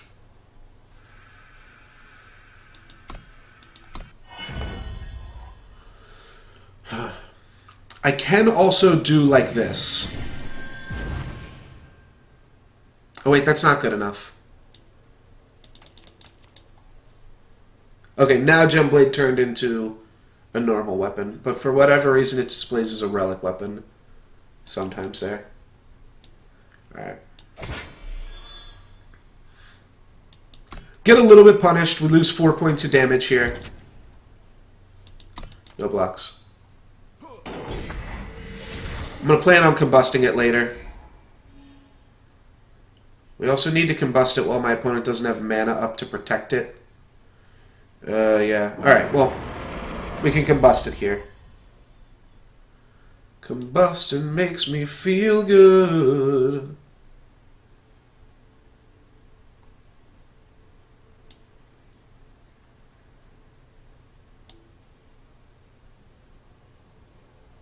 Yeah, these guys are better as chump blockers. District Infantry is just a chump blocker at this point.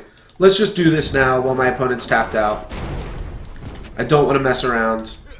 And I do want to play my sigils in case I can activate Valkyrie Aspirant.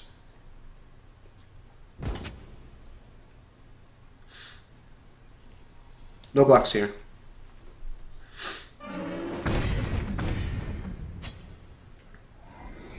Don't need a chump block just yet, and my opponent still needs to play a blocker. That's a pretty good card. That's pretty good at helping to win a race here. Good trade off. How do I win then? Need to draw Phoenix. Do I already need to draw Phoenix? I'm going to take 6 and then lethal.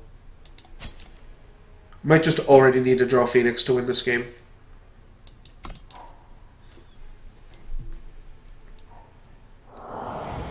See ya! Alright, well, that means I'm dead. Take 6. Next turn I can chump block this. Unburden. Yeah, just need to draw a Phoenix right now. Stand aside. The price of progress. Drew a lot of sigils this game. Not dead this turn. Because I drew a 1 mana 4/4. But I do have to do that. Alright, now I'm dead. Forge for the throne. Thanks for the game, Quellaton. This deck's definitely better than how it's performing right now, but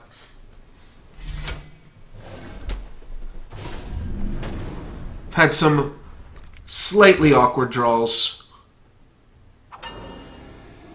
Turn 1 District Infantry on the play. That sounds like a keep to me. Stand aside. Get to go Grenadin Drone plus Temper backup. Plus this guy's going to get in about 6 or 7 points worth of damage. That's pretty good. Ooh. Alright, no Lightning Storm one time. No sense playing around Lightning Storm in draft. Come on, don't punish me. Cool. Swinging for 7 on turn 3. Alright, swinging for 4.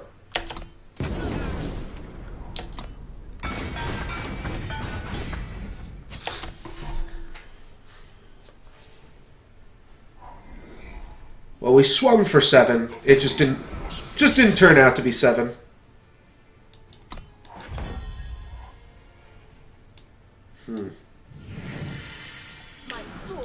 Alright, that's pretty good. It's pretty much just a 3/3 lifesteal. I'll triple block it. We'll see what happens. Take it to the skies. Ooh, flying? Alrighty. We got ourselves a game, boys.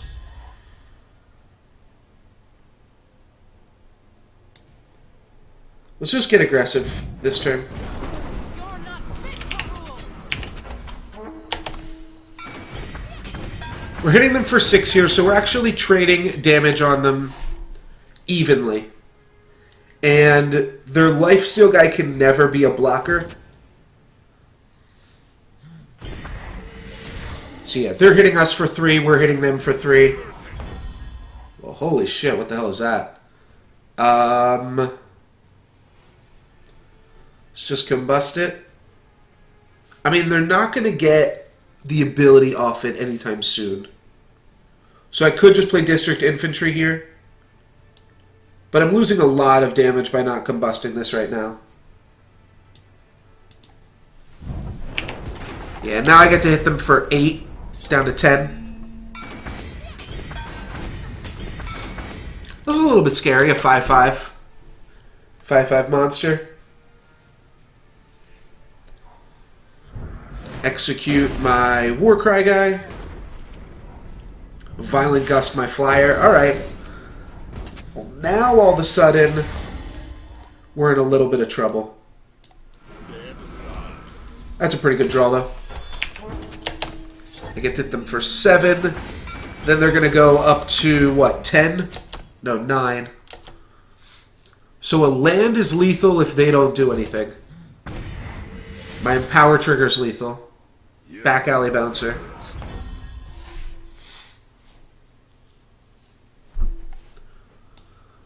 I'm going to still put it here. Means I have to chump block.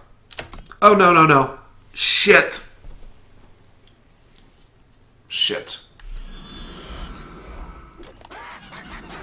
Oh, that was so bad. Did that just lose me the game? That just lost me the game. Torch. Oh, God. I accidentally pressed spacebar instead of the A key. You get to hit them for 10. Nothing I can do.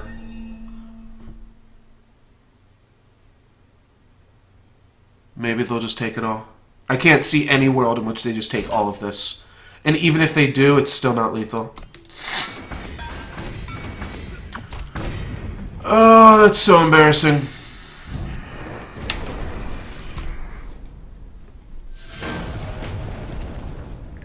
That was some dumb shit.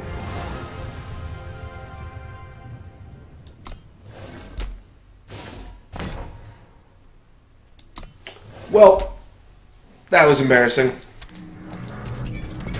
Definitely don't have enough gold to draft again. Nor do I deserve enough gold to draft again. About 2,000 short. Alright, let's go back into ranked mode. That was about the dumbest thing I've ever done. I mean, it wasn't really. I've done some much dumber things, but that was still pretty bad.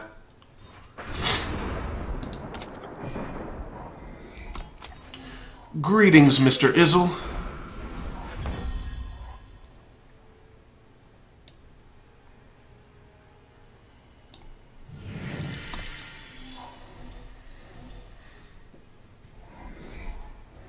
Alright, looks like we've got a mirror match.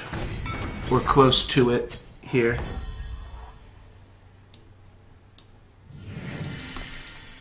Don't have my second time mana.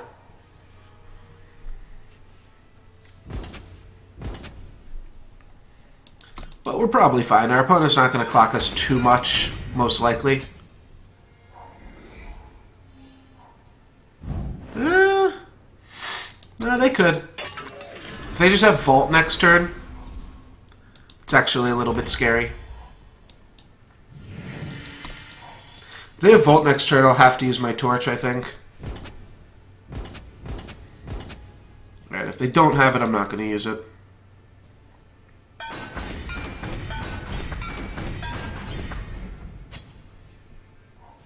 Yeah, I will Torch Amber Acolyte, though.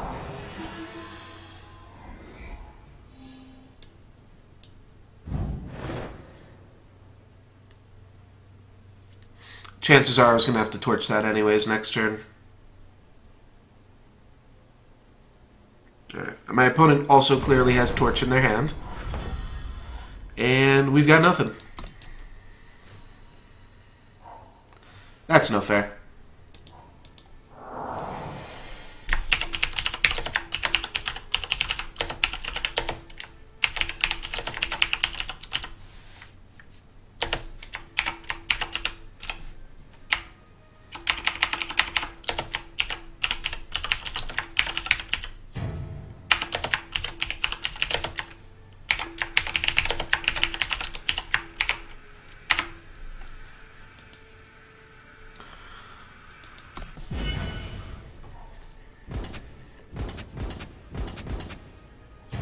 Take 6, or take 10, go to 6. On my turn, I can play this, block 2 of them, take 6.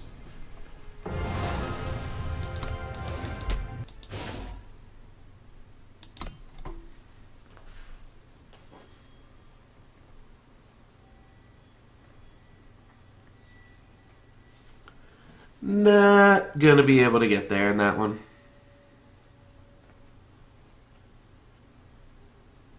Just changing the name of the stream real quick, because that draft did not let us climb.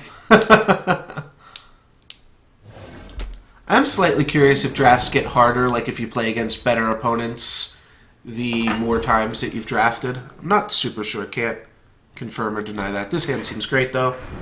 Double Torch against the aggro decks. I'm just going to lead with Praxis Banner so that we can turn 2 Temple Scribe.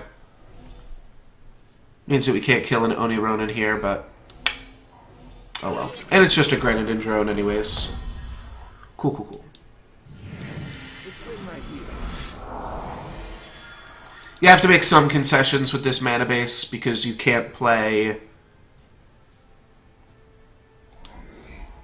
I was just opting to value the Temple Scribe over everything else. Can't play everything with this hand.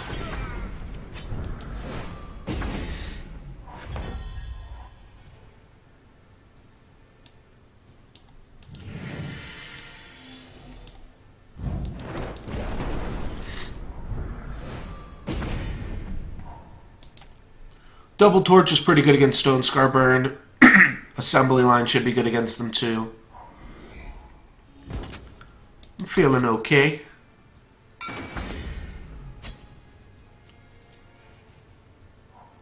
Stone Scar isn't a place for the weak-hearted.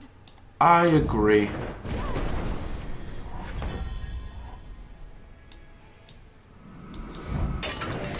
Alright, we're in a really solid spot now. Managed to get in the late game. We've got a Vanish for their Umbran Reaper. And also a Sandstorm Titan for their Umbran Reaper.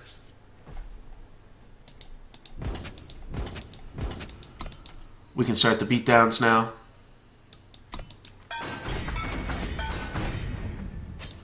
Which would you like? I would like a 3/3 Overwhelm, please. That's what I would like. And that's going to die. He could have torched it regardless. And I'm actually fine with a torch here. Was he a quick draw? Temper? I don't care. Rapid shot? Yeah, that's fine. Trade a rapid shot for my 2/2 and a torch. So, get some 2-for-1 value there. Just going to play Sandy T this turn. Next turn I just want to stand together it and pump my team. That should probably do it in. Ooh, Combray Healer on Sandy T? That seems great too. Close your eyes. Listen. Means I can just get in for a free 5 damage this turn, and then next turn I'll do the stand together play.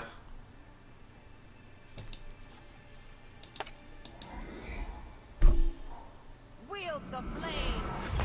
Okie dokie, well I've got a Vanquish for that, so not really sweating it. We'll see if they block. I doubt they do here, but this could be quite the blowout. Nope, they're just going to concede. Fair enough. Won't complain to that.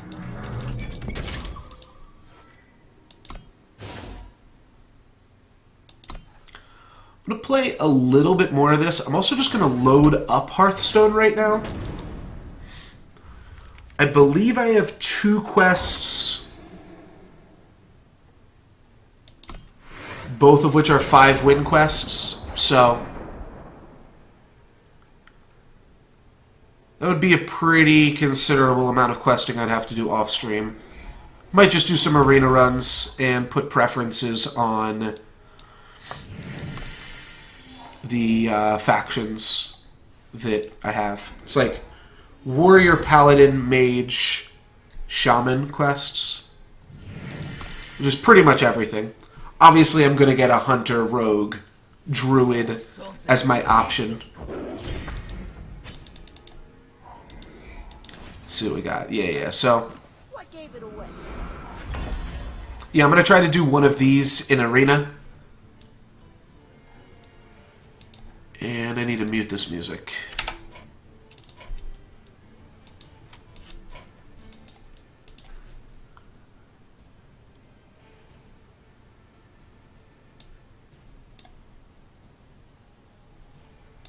It's written right here. So you can actually silence your own false prints. That's kind of interesting.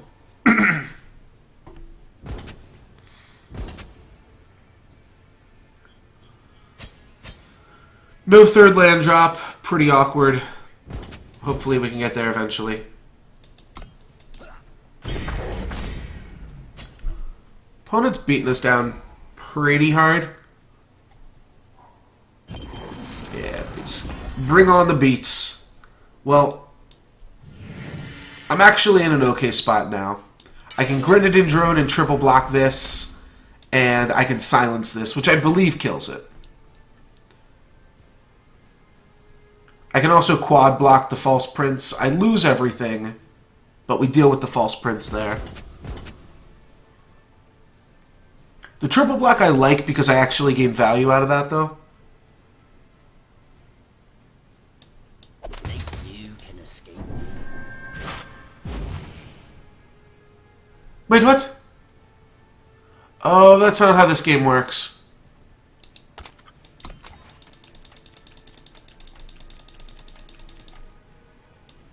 Alright, let's go for the value. Means I take 9.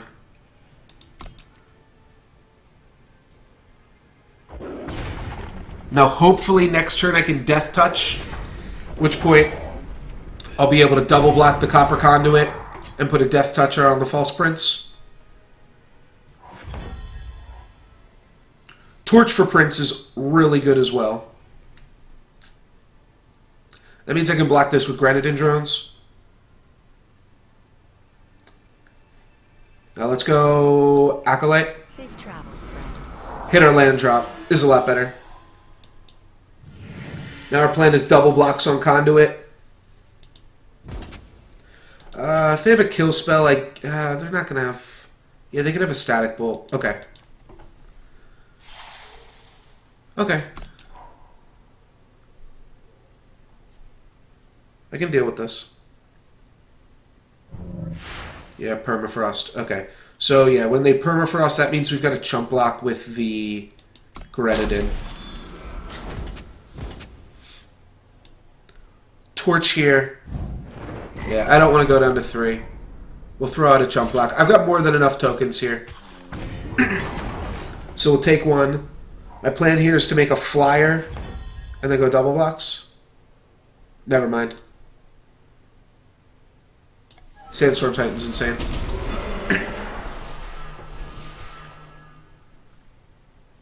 Okay, the Echo... They just changed the Echo animation. It looks worse now. It's confusing. Okay, that's fine. And then they're going to attack with this guy. And they're going to attack with both of them. This just gets me for 1. Are they going to Static Bolt post-combat? Yep. That's fine, too. Got a 2 for 1. Got my value. I came for my value, and I got my value.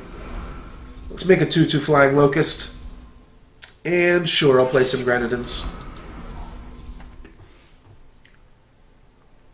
Next turn I have Acolyte plus Combray Healer to get me just a little bit more life points. Don't even have to, though. What do you got for me? Oh, eat one of my guys. That's pretty good. Safe travels, friend. Do I want to do Combray Healer or Assembly Line? I'll just do Assembly Line. I don't need to play Combray Healer yet, so if I just get a little bit more information before I do so, and get a little bit more value. Wisdom's good for them.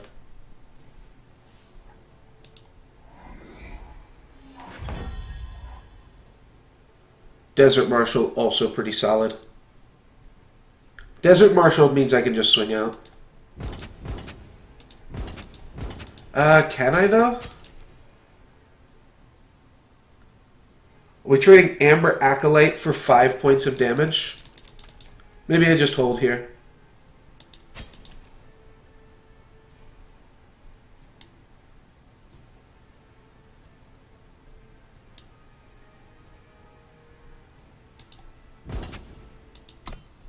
I kind of want to silence this guy anyways. Close your eyes. Listen.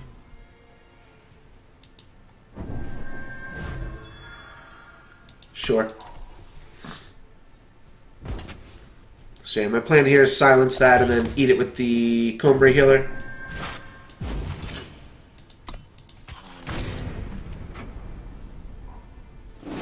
Uh-oh. That was my opponent's Echo. Alrighty, we'll kind of need to draw a Sandstorm Titan ASAP.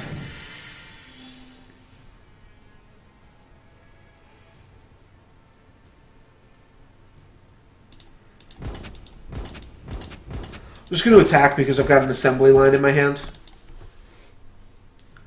So I trade 2 guys here for 7 points of damage, which is not great, but it clears off my board and then I can play the assembly line. Whereas if I don't attack, I just can't even play the line.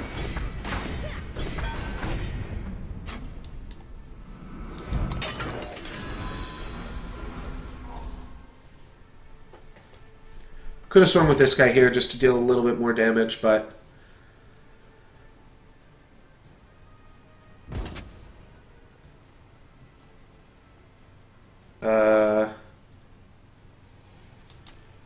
Sure, I'm just going to take it all.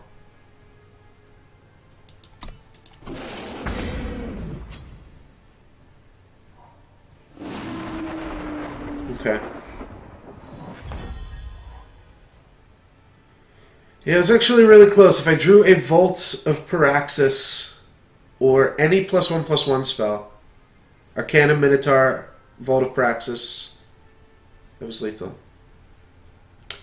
As is, I can't do anything.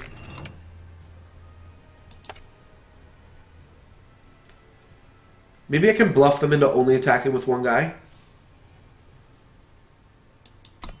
Okay. 2 more dragons. See, like, each card splits into 2 cards and then goes into the hand as 1. It's a little bit weird. But yeah, dragons are going to do me in.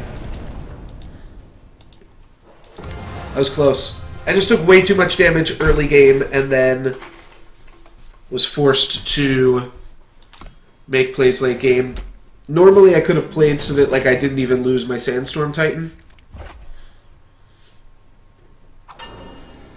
Sand looks great. Turn 1 drone. Turn 2 Marshall, turn 4 Titan.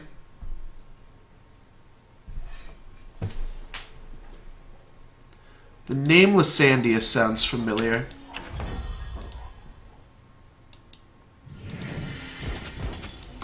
I'm not sure if that's a follower or not. I think it is.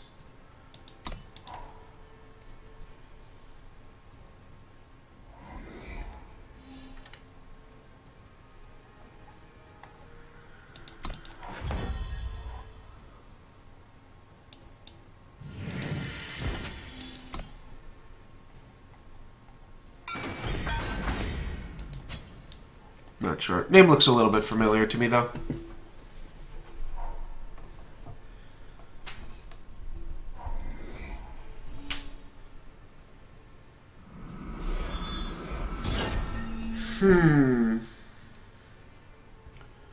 This is fine.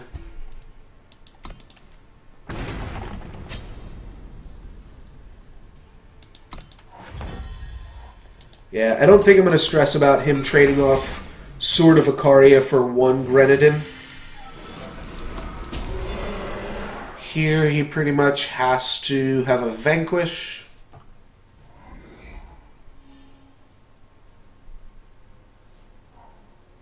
Nope, he's going to double torch it. That's fine with me too. That means that my Arcana Minotaur is safe. Monitor, not Minotaur.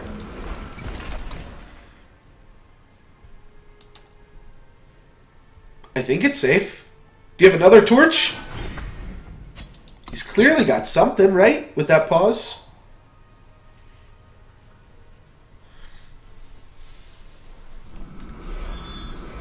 Sword of Icaria, take this out. I'll take out your sword again.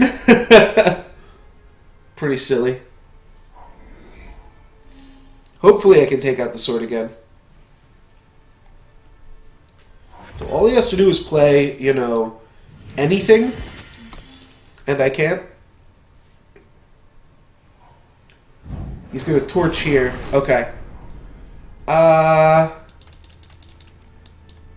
Assembly line.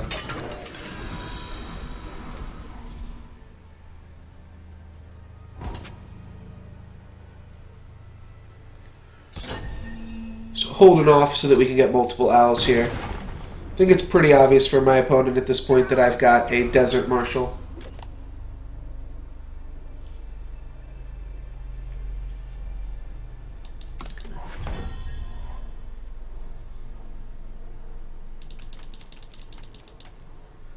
So I can get a Death Toucher and silence this, or a 3/3 and silence this. I guess I just get a Death Toucher if that's my Which would you plan. like?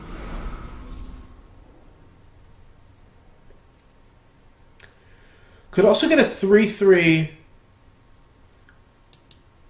silence it, and then trade this off for a 1/1 and a Desert Marshal. Sounds better. Lets me go with the 3/3 option.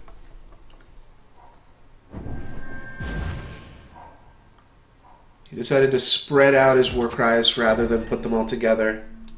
Think you can escape me?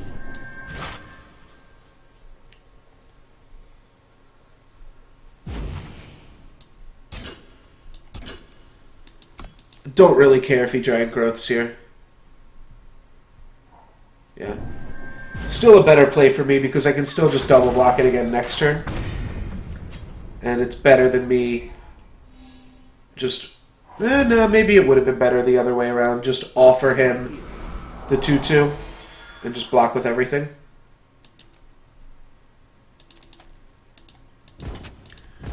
Yeah, fuck it. Let's make an owl. I can't wait around forever.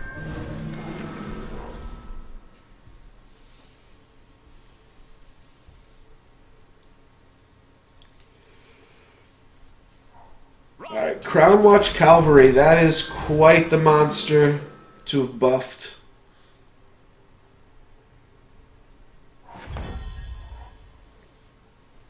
Huh. Well, I don't really want to play a Sandstorm Titan here. I think I'm just going to play my other owl. Yeah, this gives me lethal. He can block 3 of my guys, take 1 from Grenade and Drone, 8 from the owls. He needs to gain life or have a kill spell.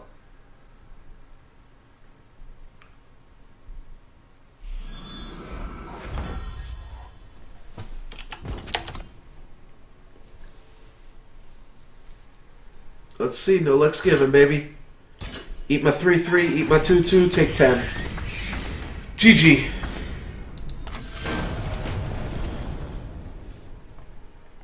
I've never seen somebody say thanks for the game before when they've lost. That makes me feel like it's less BM. But generally that phrase feels so bad to me. I don't know. Good games also BM though too, so... who knows? They're all BM. Everything can be interpreted as salt or BM or whatever. It's all a matter of perspective at some point.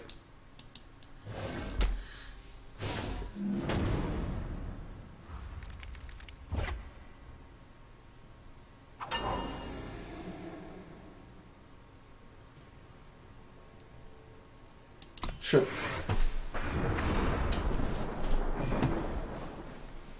Can't be too mad at this hand. I've got all the mana that we could need, or all the influence that we could need, other than double red. Oh, ask and you shall receive.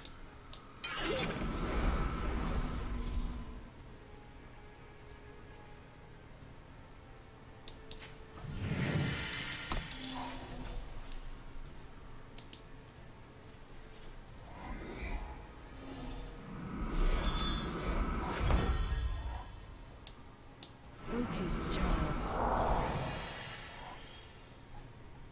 So now I want to hang on to the sigil ones and play the unit ones.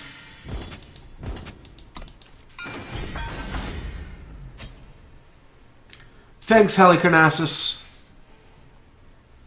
Thanks for hanging out.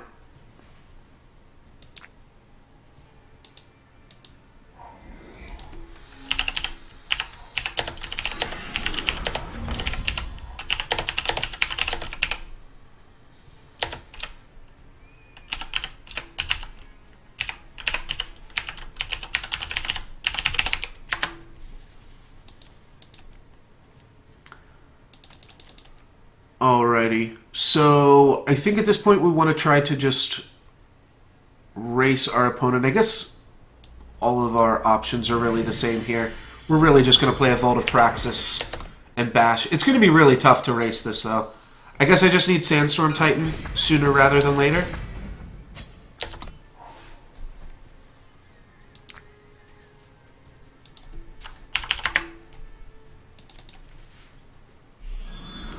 Well, that's quite the monster. It's a pretty cool Huru deck here. Huru Exalted. My opponent's, yeah, hitting me for 6 and then gaining 6. Luckily, they don't also get to block, but I don't know. I don't feel too great about this one. Sandstorm Titan can't really even save us. I can silence their guy, but at that point, the damage might already be done. Silence plus Vanish will undo a lot of the work that they've done, though. I imagine my opponent's deck is also packing Harsh Rules, though. Seek the ways. Yeah, just all Aegis creatures.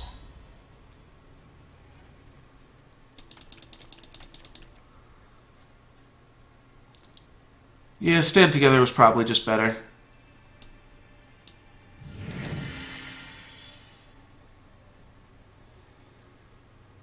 Not even sure I can win here regardless. I think I like the Volt because I need to draw more cards to win.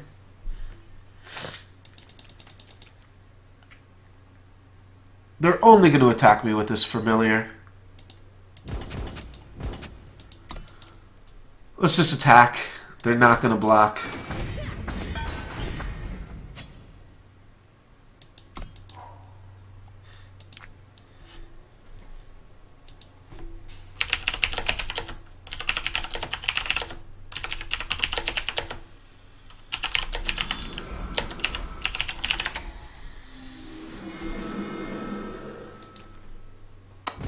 They decide to split it up over 2 creatures. Not that I can do anything here anyways.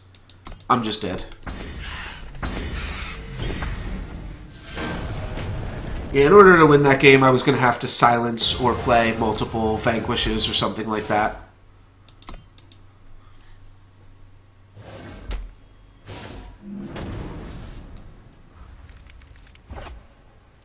I did not brew this, no. It's a reasonably popular competitive deck.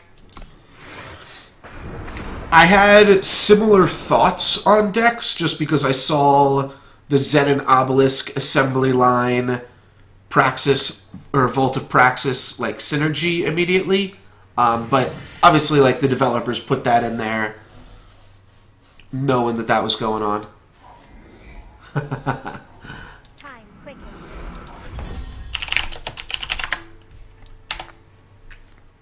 But no, I didn't brew it up myself. Somebody from the stream, Severus, actually suggested it to me. And I like it. Pretty much he was just like put in owls for late game reach instead of burn spells. And instead of just trying to outdraw your opponent. And I was playing Initiative of the Sands in my deck before. I kind of like it still. But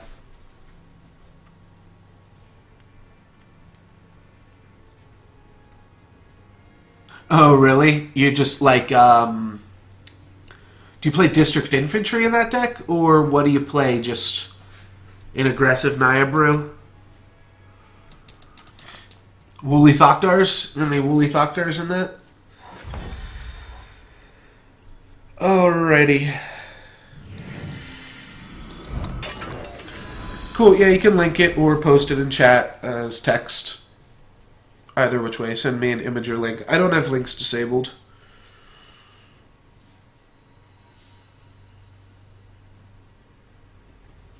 Opponent might play Obelisk and Bash. Don't want to trade here, considering I've got an Obelisk and a Stand Together in my hand. So I'm going to take a little bit of damage here. My opponent's probably on the burn version of the deck, considering they haven't played any green spells yet, but that's fine with me. I don't think my opponent's going to block with Initiates.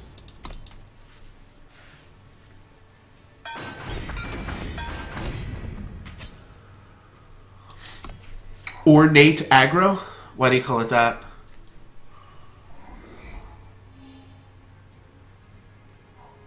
Obliterate to kill my Sandy. Smack me for 5. Yeah, so my opponent is on the burn version of the deck. which is the other way you can take it. And actually, the list that Service sent me was kind of a burn list as well.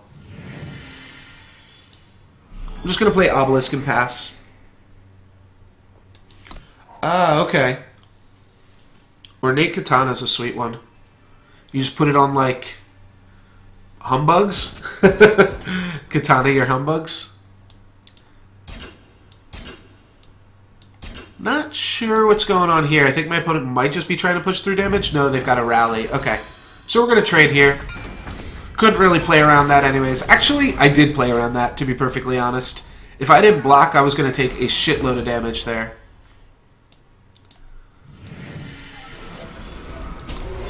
Big Sandy T. Yeah, Humbug's pretty terrible. But, like, I don't know, having some evasion for Katana isn't the worst thing I've ever heard of. Oh, why did I not swing? I'm really bad. It's Yeah. written right here. Definitely want to start swinging with Sandstorm Titan. It's got endurance. I just forgot.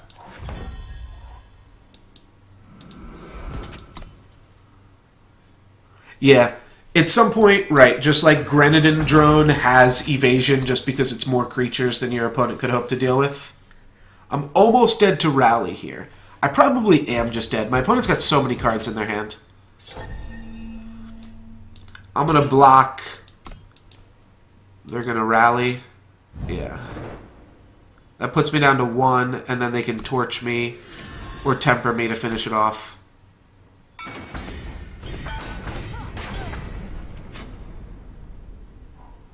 Torch for the win. Torch and Obliterate are also good evasion cards to get the last few points of damage in. That was close. I was just a little bit slow there. So I'm actually going to switch over to Hearthstone now. I have a lot of quests there that I want to wrap up. So, another Vault of Paraxis. That's my 5th one. But a Zenin Obelisk would be really good. Fortunate Stranger. That's a cool card, but don't need it. Alright, and I am going to switch over to Hearthstone here. What's my ID in Hearthstone, or what's my ID in Eternal? I just closed it, so I will have to get you back with that next time. You might be able to see it if you look through the VOD, but that's a lot of work. Yeah, I just closed it off, but I will... I should potentially just, like, put those in the description below my stream at some point. So, Mage, Shaman, Paladin, Warrior. As long as we don't get Druid, Hunter, Rogue, we can complete a quest here. No Druid, Hunter, Rogue? Alright, it's close. Not really. This is the first Mage that I have seen since Ungoro has released. So, I'm going to go ahead and take this. Let me also change the stream title.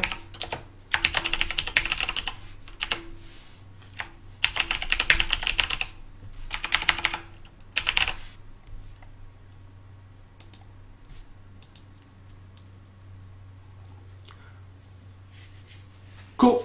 Thanks for hanging out, John Joe. Have a good one. What do we got here? I hate Servant of Yogg-Saron. It seems like it might be okay if my goal is to get an Atroldin video. I mean, that's kind of my goal, right? But, I don't know. It's pretty terrible outside of that. I'm just going to take a pint-sized. Twilight Flamecrawler is decent, not great. Alright, Firefly's good. There's some good elemental synergies, and it's just a solid 1-drop.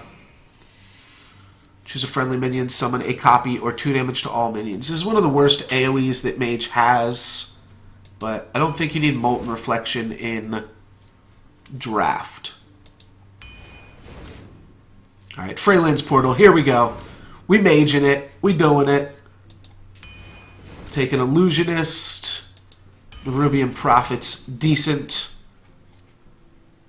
Frost Elemental's always cool. Kodo, Bomb Squad, or Bruiser.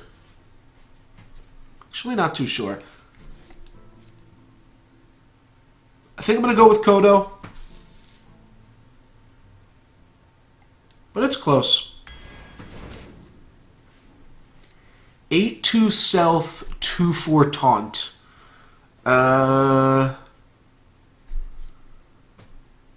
Stalker seems fine. It's really not great, but it's fine. Battlecry, draw a secret from your deck. That's pretty good. I don't really want to have to play secrets, but it's like a mad scientist, effectively. It doesn't also give you a Black Lotus for free, like Mad Scientist does, but still pretty good. Arcane Intellect or Psychotron. Both of those are decent, too. I feel like I kind of want an Intellect. My curve's pretty low so far. I think I can afford to take an Arcane Intellect here. Volcanosaur, what does this do? Oh, add a copy to your hand that costs 0. You're like 50-50 to just get the coin. It's okay, though, and we got a thing that's going to draw us a secret for free. Alright, I do like Volcanosaur, but that's decent, too. Alright, if you played an Elemental last turn, discover an Elemental. That's pretty fantastic. We have some Elemental synergies going already, so that sounds good. I'll take a Tiger over a Bluegill. Hope that we don't get too punished for that, but I don't think we will. Mistress of Mixtures, solid early drop. Whenever you cast a spell, give it 1 health. It is just an elemental, but I don't think I'm going to go for it. I'm going to take Ancient of Blossoms. Meteor is pretty insane, so let's take that. Counterspell, Golaka Crawler, and Molten Reflection. I'll take another Counterspell. I don't love Counterspell, but it's fine. I think I like Flame Geyser. The ability to turn on Servant of Kalimos, I think that's really strong. So I'll take that here. This is actually just a fantastic elemental. 5 mana 5/5 is good too, but Phoenix is really good. And then we get a legendary. Shuffle a Sealed Ungoro pack into your deck. That's got to be the pick. It's also a 5 mana 5/5. Alright. Let's blaze some trails, Elise. Tar Creeper's really good. I like that. I don't have any 4-drops, so hopefully I can get some fireballs, please. Fireballs, one time. I don't know which of these is better. I feel like Flame Geyser's a little bit safer. So many Molten Reflections. I feel like I probably could have comboed off if I wanted to. Just take an Abomination over the Secret Eater. Sated Threshodon is a pretty solid drop at the top of the curve. Then what else do we get? Shattered Sun Cleric. I'll take that. If you control another Murloc, discover a Murloc. I don't think we're doing that. Take an Ultrasaur over a 2/1. If you played an Elemental last turn, add a Flame Geyser to your hand. Well, that seems like a solid Elemental. It's pretty much like the... it's a 5/4. Reminds me of the card that shot out a bunch of missiles if you controlled a mech.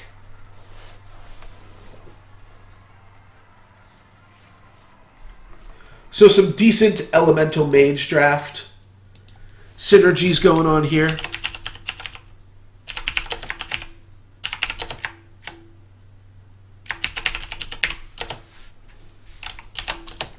Sorry, the music mutes for a second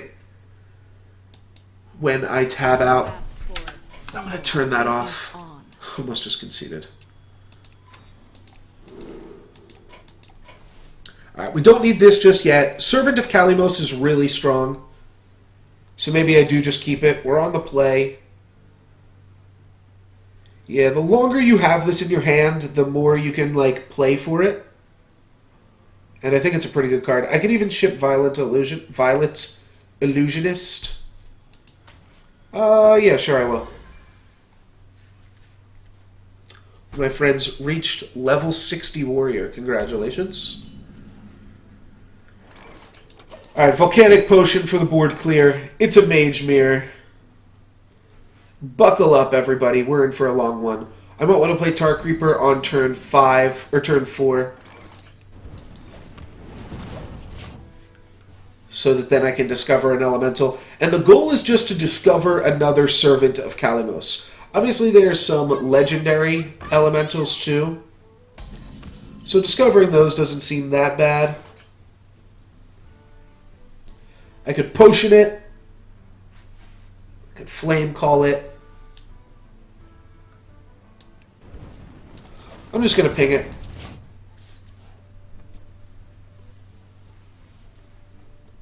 Means next turn Twilight Flamecaller can answer it. And it's worth hanging on to my potion for another second here. Just don't want to take too much damage.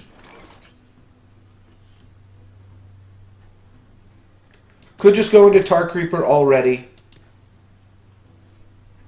I think I will.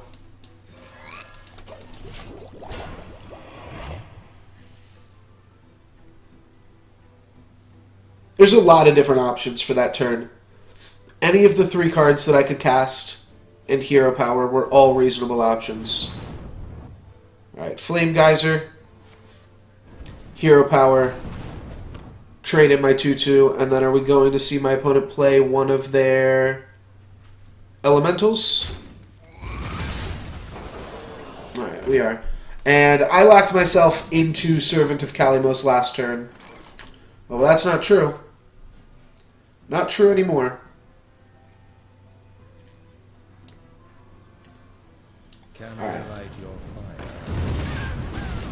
We drew another way to turn on the Servant, so I can play Fire Plume Phoenix here. That allows me to answer pretty much anything my opponent could play this turn.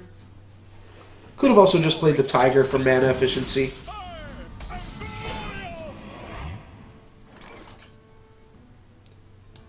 This looks good to me, though.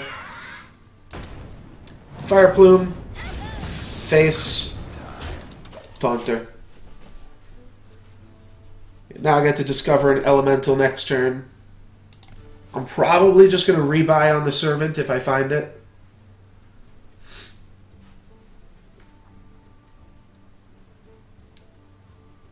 There's not really any way that I play something else here either. I wonder. I have to draw another elemental and have my opponent do something weird. Okay, Volcanosaur. It's pretty good. Divine Shield could be pretty awkward for me. It means I get to eat my guy. That looks solid, though. Not an elemental. Let's just discover something. So I can play Pyros. I can add a Flame Geyser to my hand. Pyros is pretty decent value. It's probably better value than a Steam Surger. Alright, let's take Pyros. Kill this, and attack my opponent's face. I do have to think a little bit more about minion placement because of Meteor. But I think we're doing an okay job now. Alright, well now Pyros can trade off for that. And that gives me, what, a 6-mana 6/6? Alright, I think I'm just going to Volcanic Potion and clear the board here then.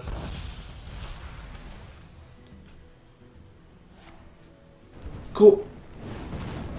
I definitely should have gone to my face. Yeah, so I can play Volcanic Potion and then play Stranglehorn Tiger. Can't play Pyros. Cooking.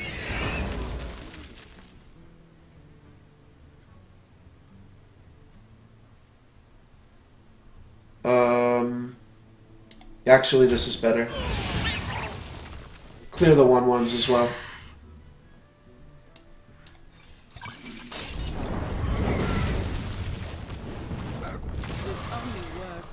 Means I play a Violet Illusionist instead of playing a 5-drop.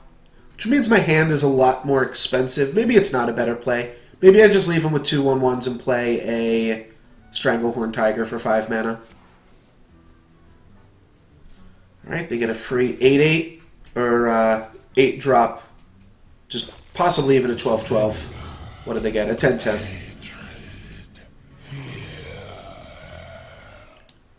Alright, let's get a secret. Incredible discovery.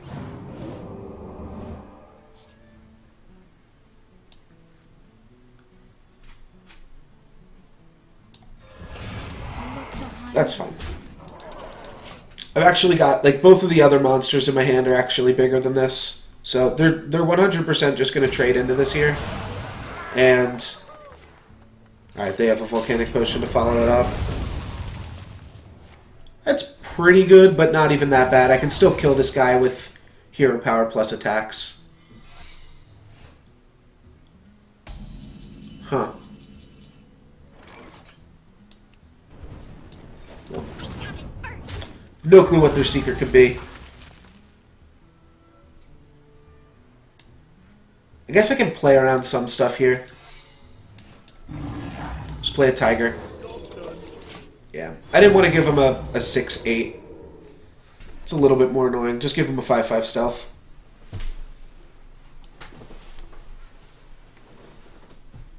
My hand's really set up well for the late game here.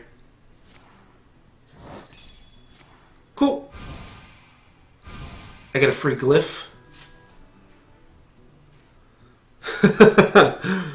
We got a game. We got a game. A free glyph is a pretty interesting one to nab. My opponent's not going to attack? No. Yeah, they have to attack with Tiger, too.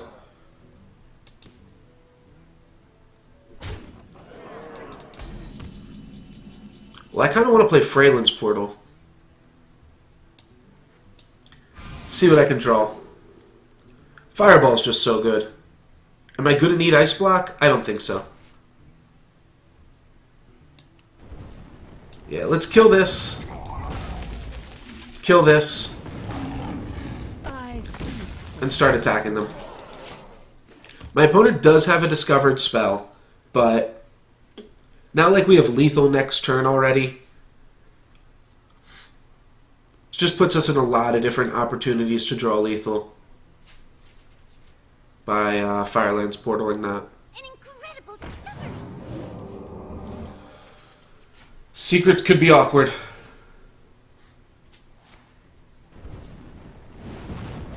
Mainly a secret could be awkward because I don't want to...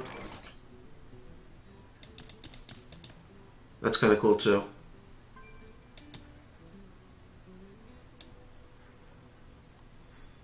So it looks like they're setting up for a Flame Strike. See if they have Ice Block. It's Vaporize. Well, that was dumb as shit.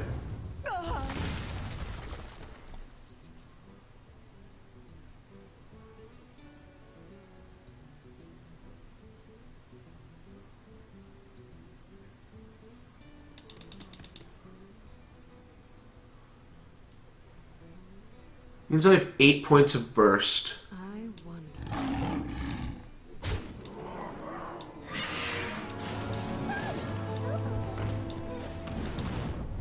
Job's done. If any of my minions stick around, I've got lethal. I have 9 points of burst in hand. This gets a 2 damage spell. 8, 9. Blizzard stops me a little bit, but not too much. And they're not going to have lethal their following turn here.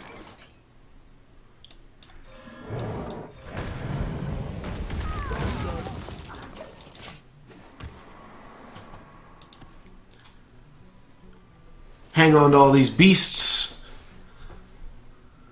All these dinosaurs. Alright, there's the Flame Strike. That finishes that off. But then they've got 3 more mana to try to reestablish the win position. That's a good one. That is a good one. They can't have lethal. Oh wait, do I have lethal with that? Yes, I do. Boom. Boom. Get out of here. Boom. Boom. And even add enough mana to play both my Flame Elementals. That was a pretty crazy game. And there we go. 5 games with Mage. should be pretty easy, as long as we don't have to play against too many other mages, right?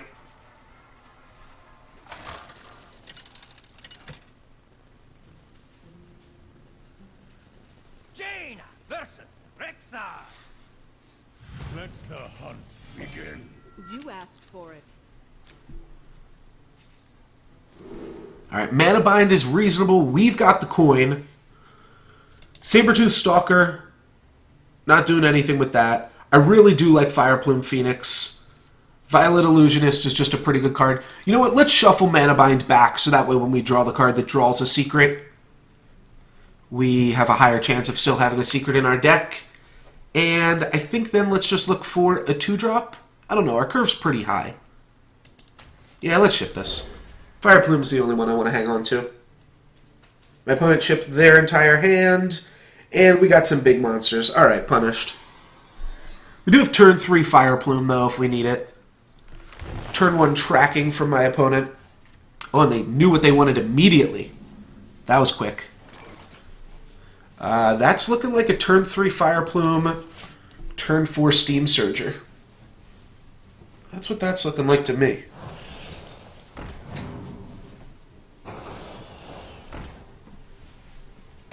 As is, our opponent isn't really... Oh, we got the turn 5 Servant. Whoops.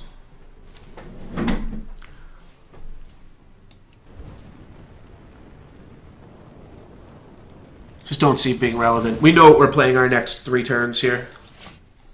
It will eventually be relevant when my opponent plays a Flame Elemental, but... I don't think we really have to worry about that. Yeah.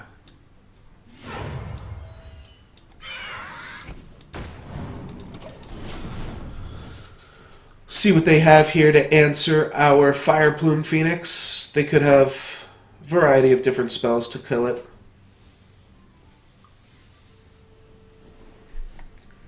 Getting a, what is it called, Flame Geyser? Getting a Flame Geyser will also let us finish off the Huntress, though, too. Dance with me. Restore 2 health, that's pretty good.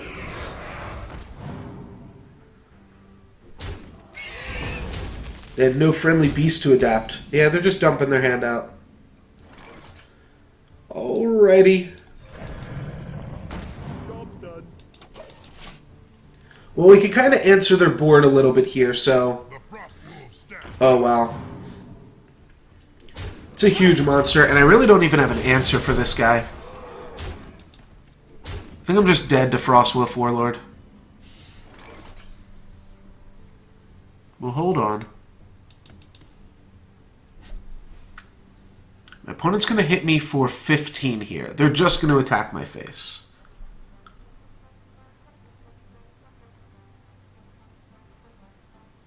I wonder. Could this do anything? I have no idea what could be in an Ungoro pack. Maybe they'll trade into this?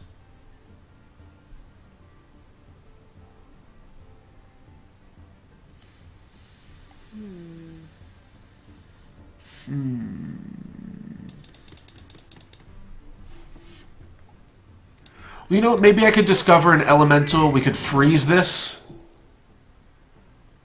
We got a taunt. Time runs out on me.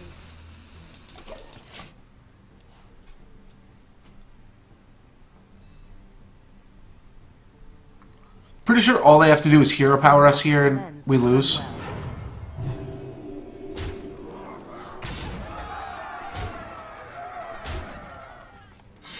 Eaglehorn Bow.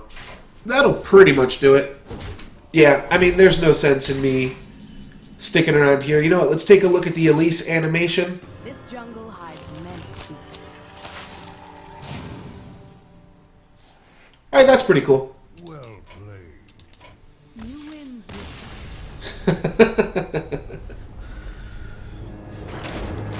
At least we got to see that, right? It's not a total wash.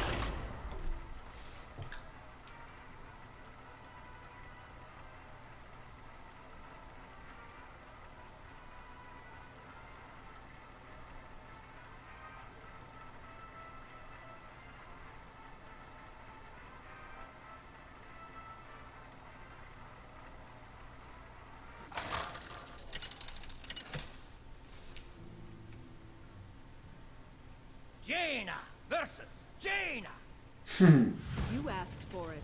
Oh, it is on. There like weren't any mages the first like few days, but now it feels like there's only mages in the queues anymore. Which makes sense. If mage is an option, you should take mage.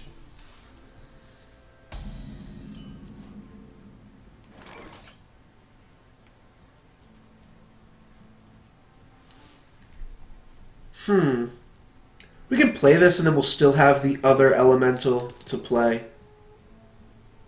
Yeah, I guess it's fine. And we'll just save this bugger until we need to trigger some stuff. An incredible discovery. That's good.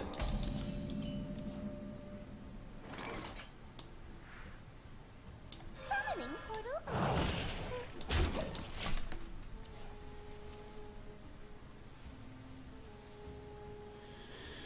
Yep, figured they'd kill that. And they're going to hero power that. Okay. So they'll just finish this off with hero power next turn.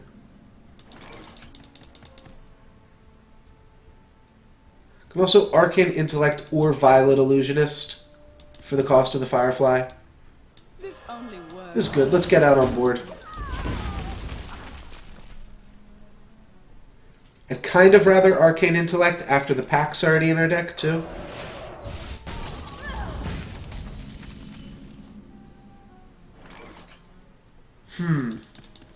Well, this is weird. Oh, it's not that weird. If I Arcane Intellect, I can still play Flame Elemental here. Okay.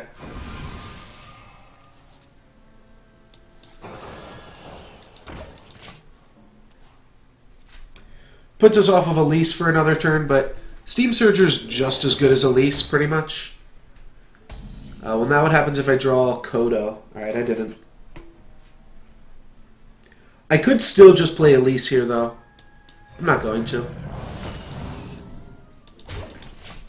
Flame Geysers are a pretty decent amount of value. And I just have to hold on to one of the elemental tokens until I draw the other Discover an Elemental guy.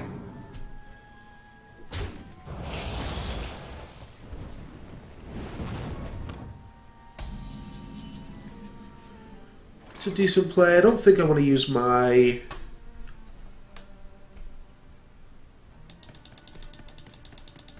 hero power. The thing is, all my cards are just so expensive.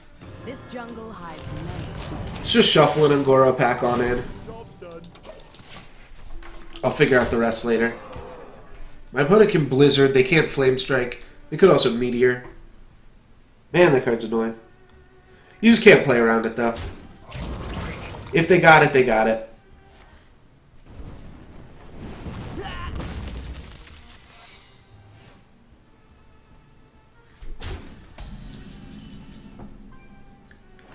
I have another Flame Geyser in this deck.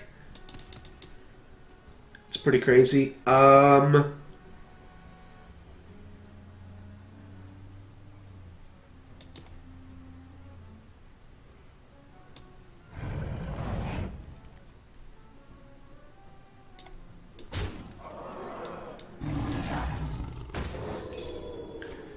was a Mirror Entity. It's always Mirror Entity when I Tiger.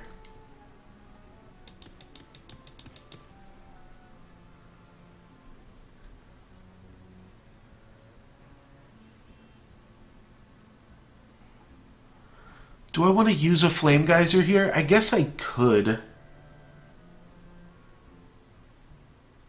I'll just Hero Power them. I could have Hero Powered this too. Because I'm going to have to Hero Power this eventually, I think.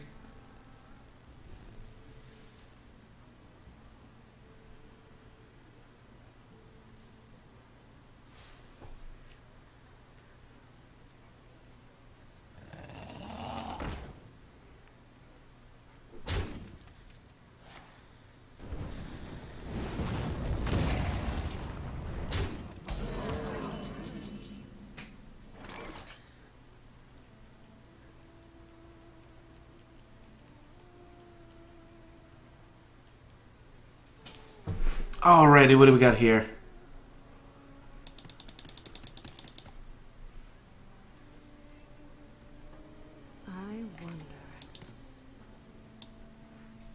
Grabbing a secret seems good.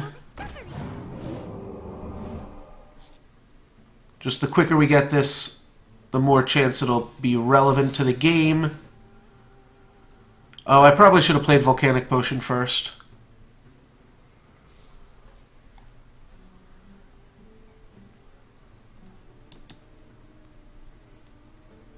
Actually, Volcanic Potion's not even good here. Runs out on me. Job done.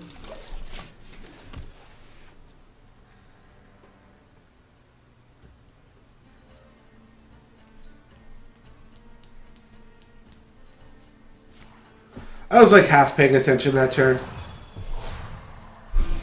Alright, I get to draw 2 cards for free. That's not bad for a 2 mana 2/3, right? 2 mana 2/3, draw 2 cards.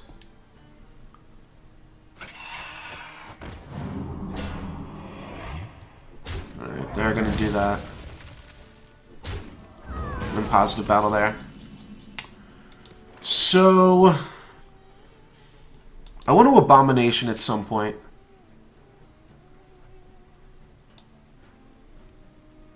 One, two, three, four, five, six, 7.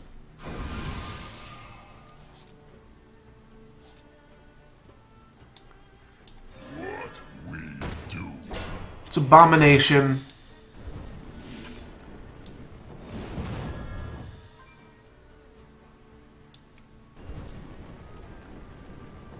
Either way, they get to keep one of their creatures alive. Job's done. And either way, now I can finish off their creature that remains with either a Flame Geyser or a Hero Power. They're going to let me finish it off with Hero Power, and then they're going to try to out-tempo me here. Oh, they're going to reset it. It's pretty good. Well played. Well played. And now I'm just dead.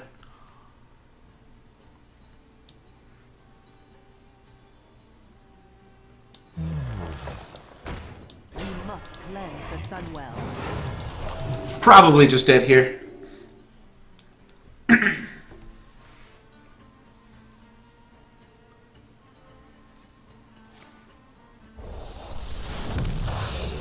Yep. Alright, well I can clear this board.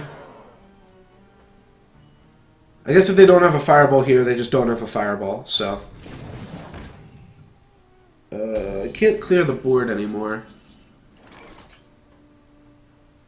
Right? No, I can't. I'm gonna try.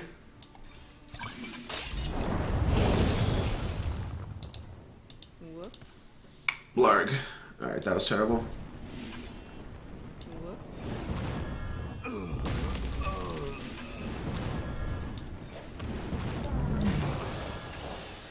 Job's done.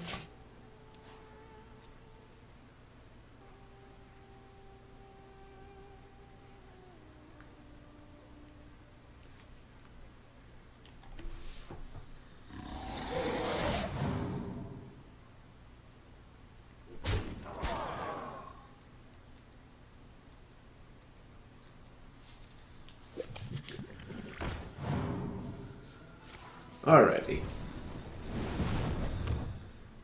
I played this pretty horribly, I think. Let's just get out of here. I've embarrassed myself. Tempo is still really important.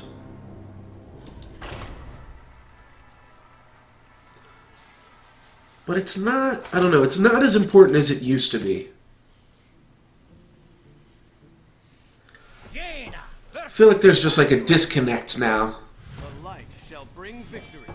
You asked for it. Arcanologist, really strong. Illusionist is fine because we already have a 2-drop. So let's just ship that. Alright, now we're just looking for some elementals. This seems real good. Meteor is insane, obviously.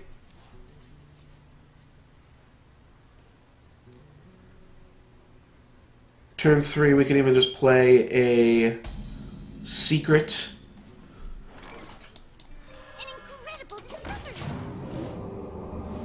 Always mana bind.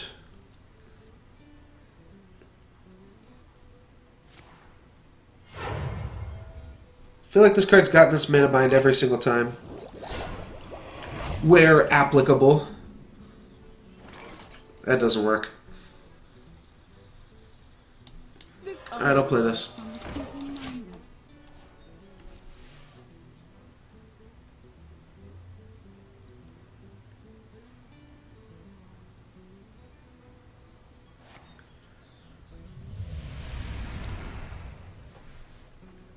Thought Steel's pretty weird. Wonder if Thought Steel would have been an interesting one to mana bind. Don't know now.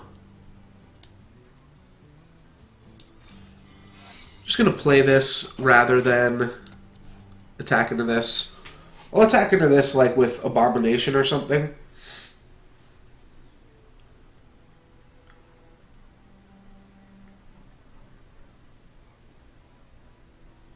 Just don't want to lose any of my good cards and then also have to hero power it.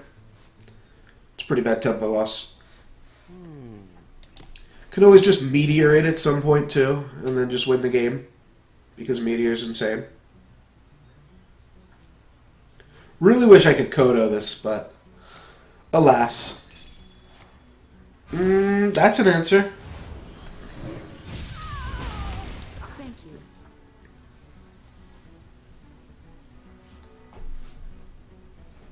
And I probably still just play Abomination. Yeah, they're going to crash into that now. Of course. That's actually a really good play still.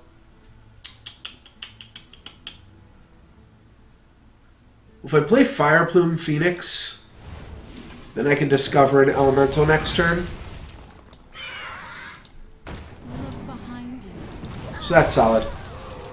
I'm not convinced it's better necessarily than just Abomination, but also saving your taunts for late game is also a pretty decent strategy.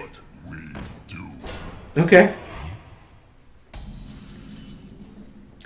So let's not play Sabertooth Stalker. Look behind you. Let's trade this in. I think I do still take 2 damage. I do. And then we'll discover an Elemental real quick.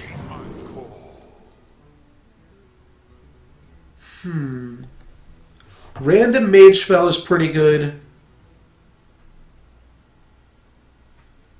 Baron-Geddon is interesting. Baron-Geddon's bad with this. Bad with this. Alright. Random Mage spell's pretty good anymore, right?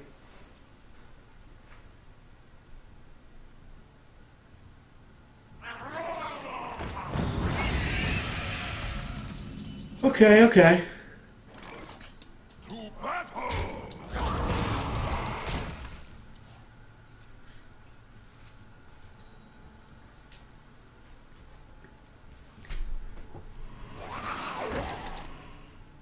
You can trade either of these things into profit. Facts. No. Trust me. I think I want to do this, clear Mistress, and then Kodo the Acolyte to deny the card draw.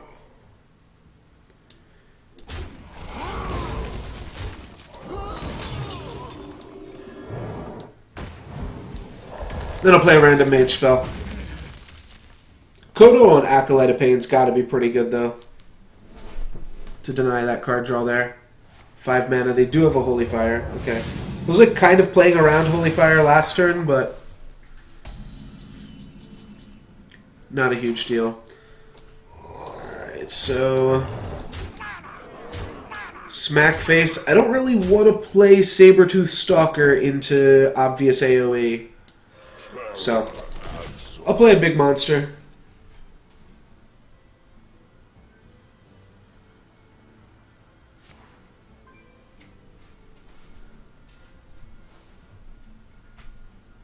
Then they get to grab a big monster, but I can Meteor it or... Okay, well I can't Meteor or freeze that. Pretty decent. Let's add a random mage spell to my hand. I can't target it with spells, right? Yeah. Let's still get a random mage spell. That's pretty solid. That's horrible.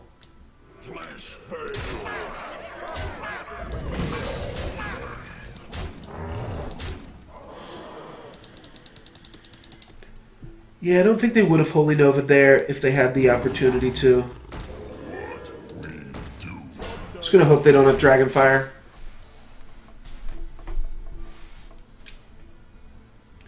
Really baited here if they do have a Dragonfire. It's well played by them, but like to grab a Taunter that I obviously want to attack into. I probably would have attacked into whatever they grabbed. Alright, another Amber. This one, hopefully, I can Meteor down. Or Frost Elemental. All of the above. Do I have lethal? Looks like it. This is 20 points of damage. Well played.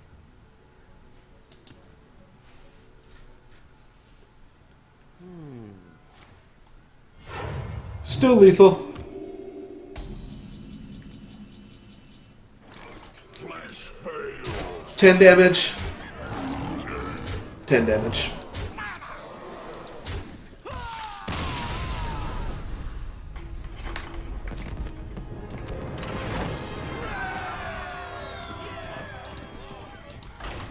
Alrighty, we're doing it. Back in it. 2-2.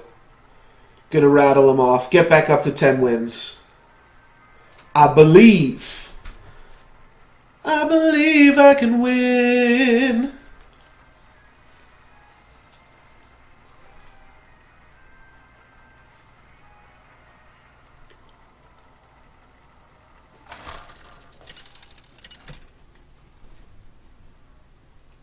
This is my first time drafting Mage in Ankoro, so I gotta make something good happen out of it, right? You asked for it. There's a pretty good elemental curve here. Let's just try to find that 2-drop. That's a 2-drop. Not exactly what I was looking for, but it is indeed a 2-drop. So I'll take it.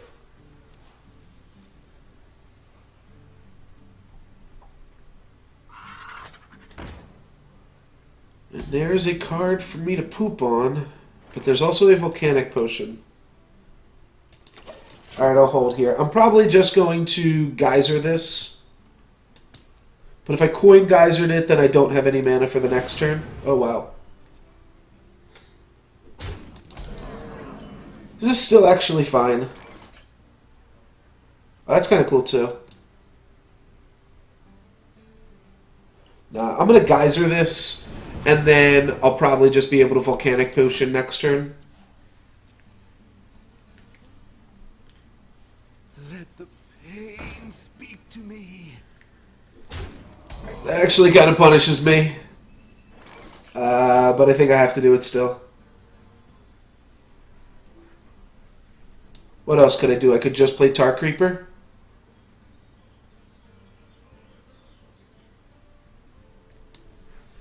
This might open up some weird plays. Alright, let's play Tar Creeper, see what happens.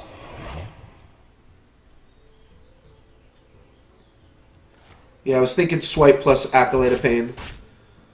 That means my opponent only gets one card out of Accolade of Pain. It's actually exactly what I was hoping for. So then we go Volcanic Potion to clear, play an Elemental, so next turn we can Steam Surger. Kind of just have to preserve our life total here. Opponent already has us down to 17. We still have the coin, so... Oh gosh. Okay.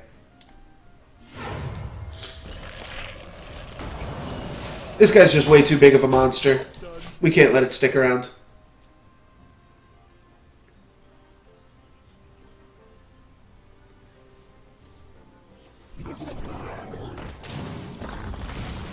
Blarg. Now they pretty much just have lethal. Alright, let's add a Geyser to my hand, and let's Let's play a pint-sized summoner. Opponent can now hit us for 13. I'm going to want to play the Mistress of Mixtures ASAP. Maybe I should have just already played the Mistress so that it was on the table. Hero Power, Moat Lurker. Alright, well, I can clear the Long Neck. It's going to use my Flame Geyser. Limit 3.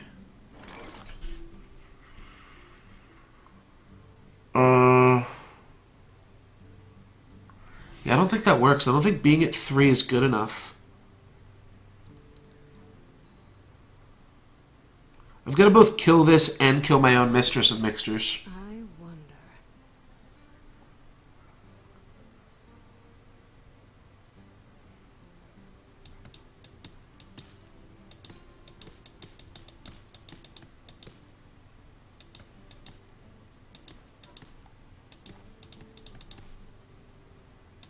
I wonder.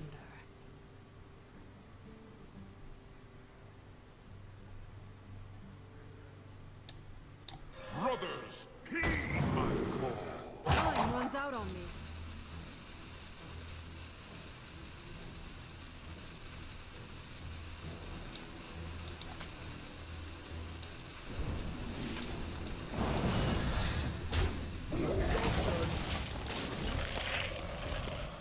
Yeah. There's nothing I can do. And Starfire.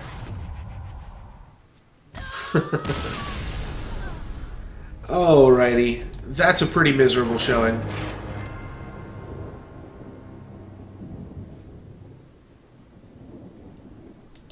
Give me 1 second here, guys.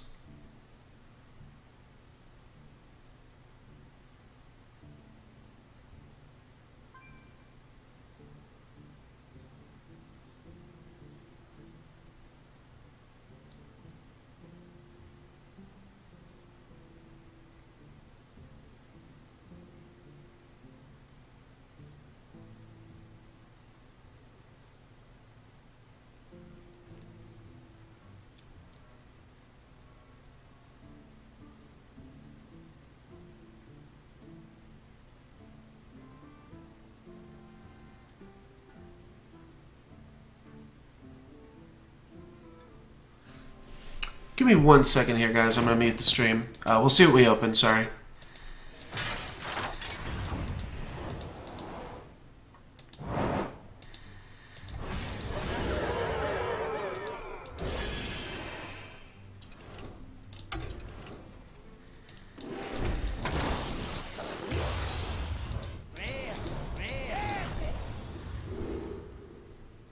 Meh. Not great.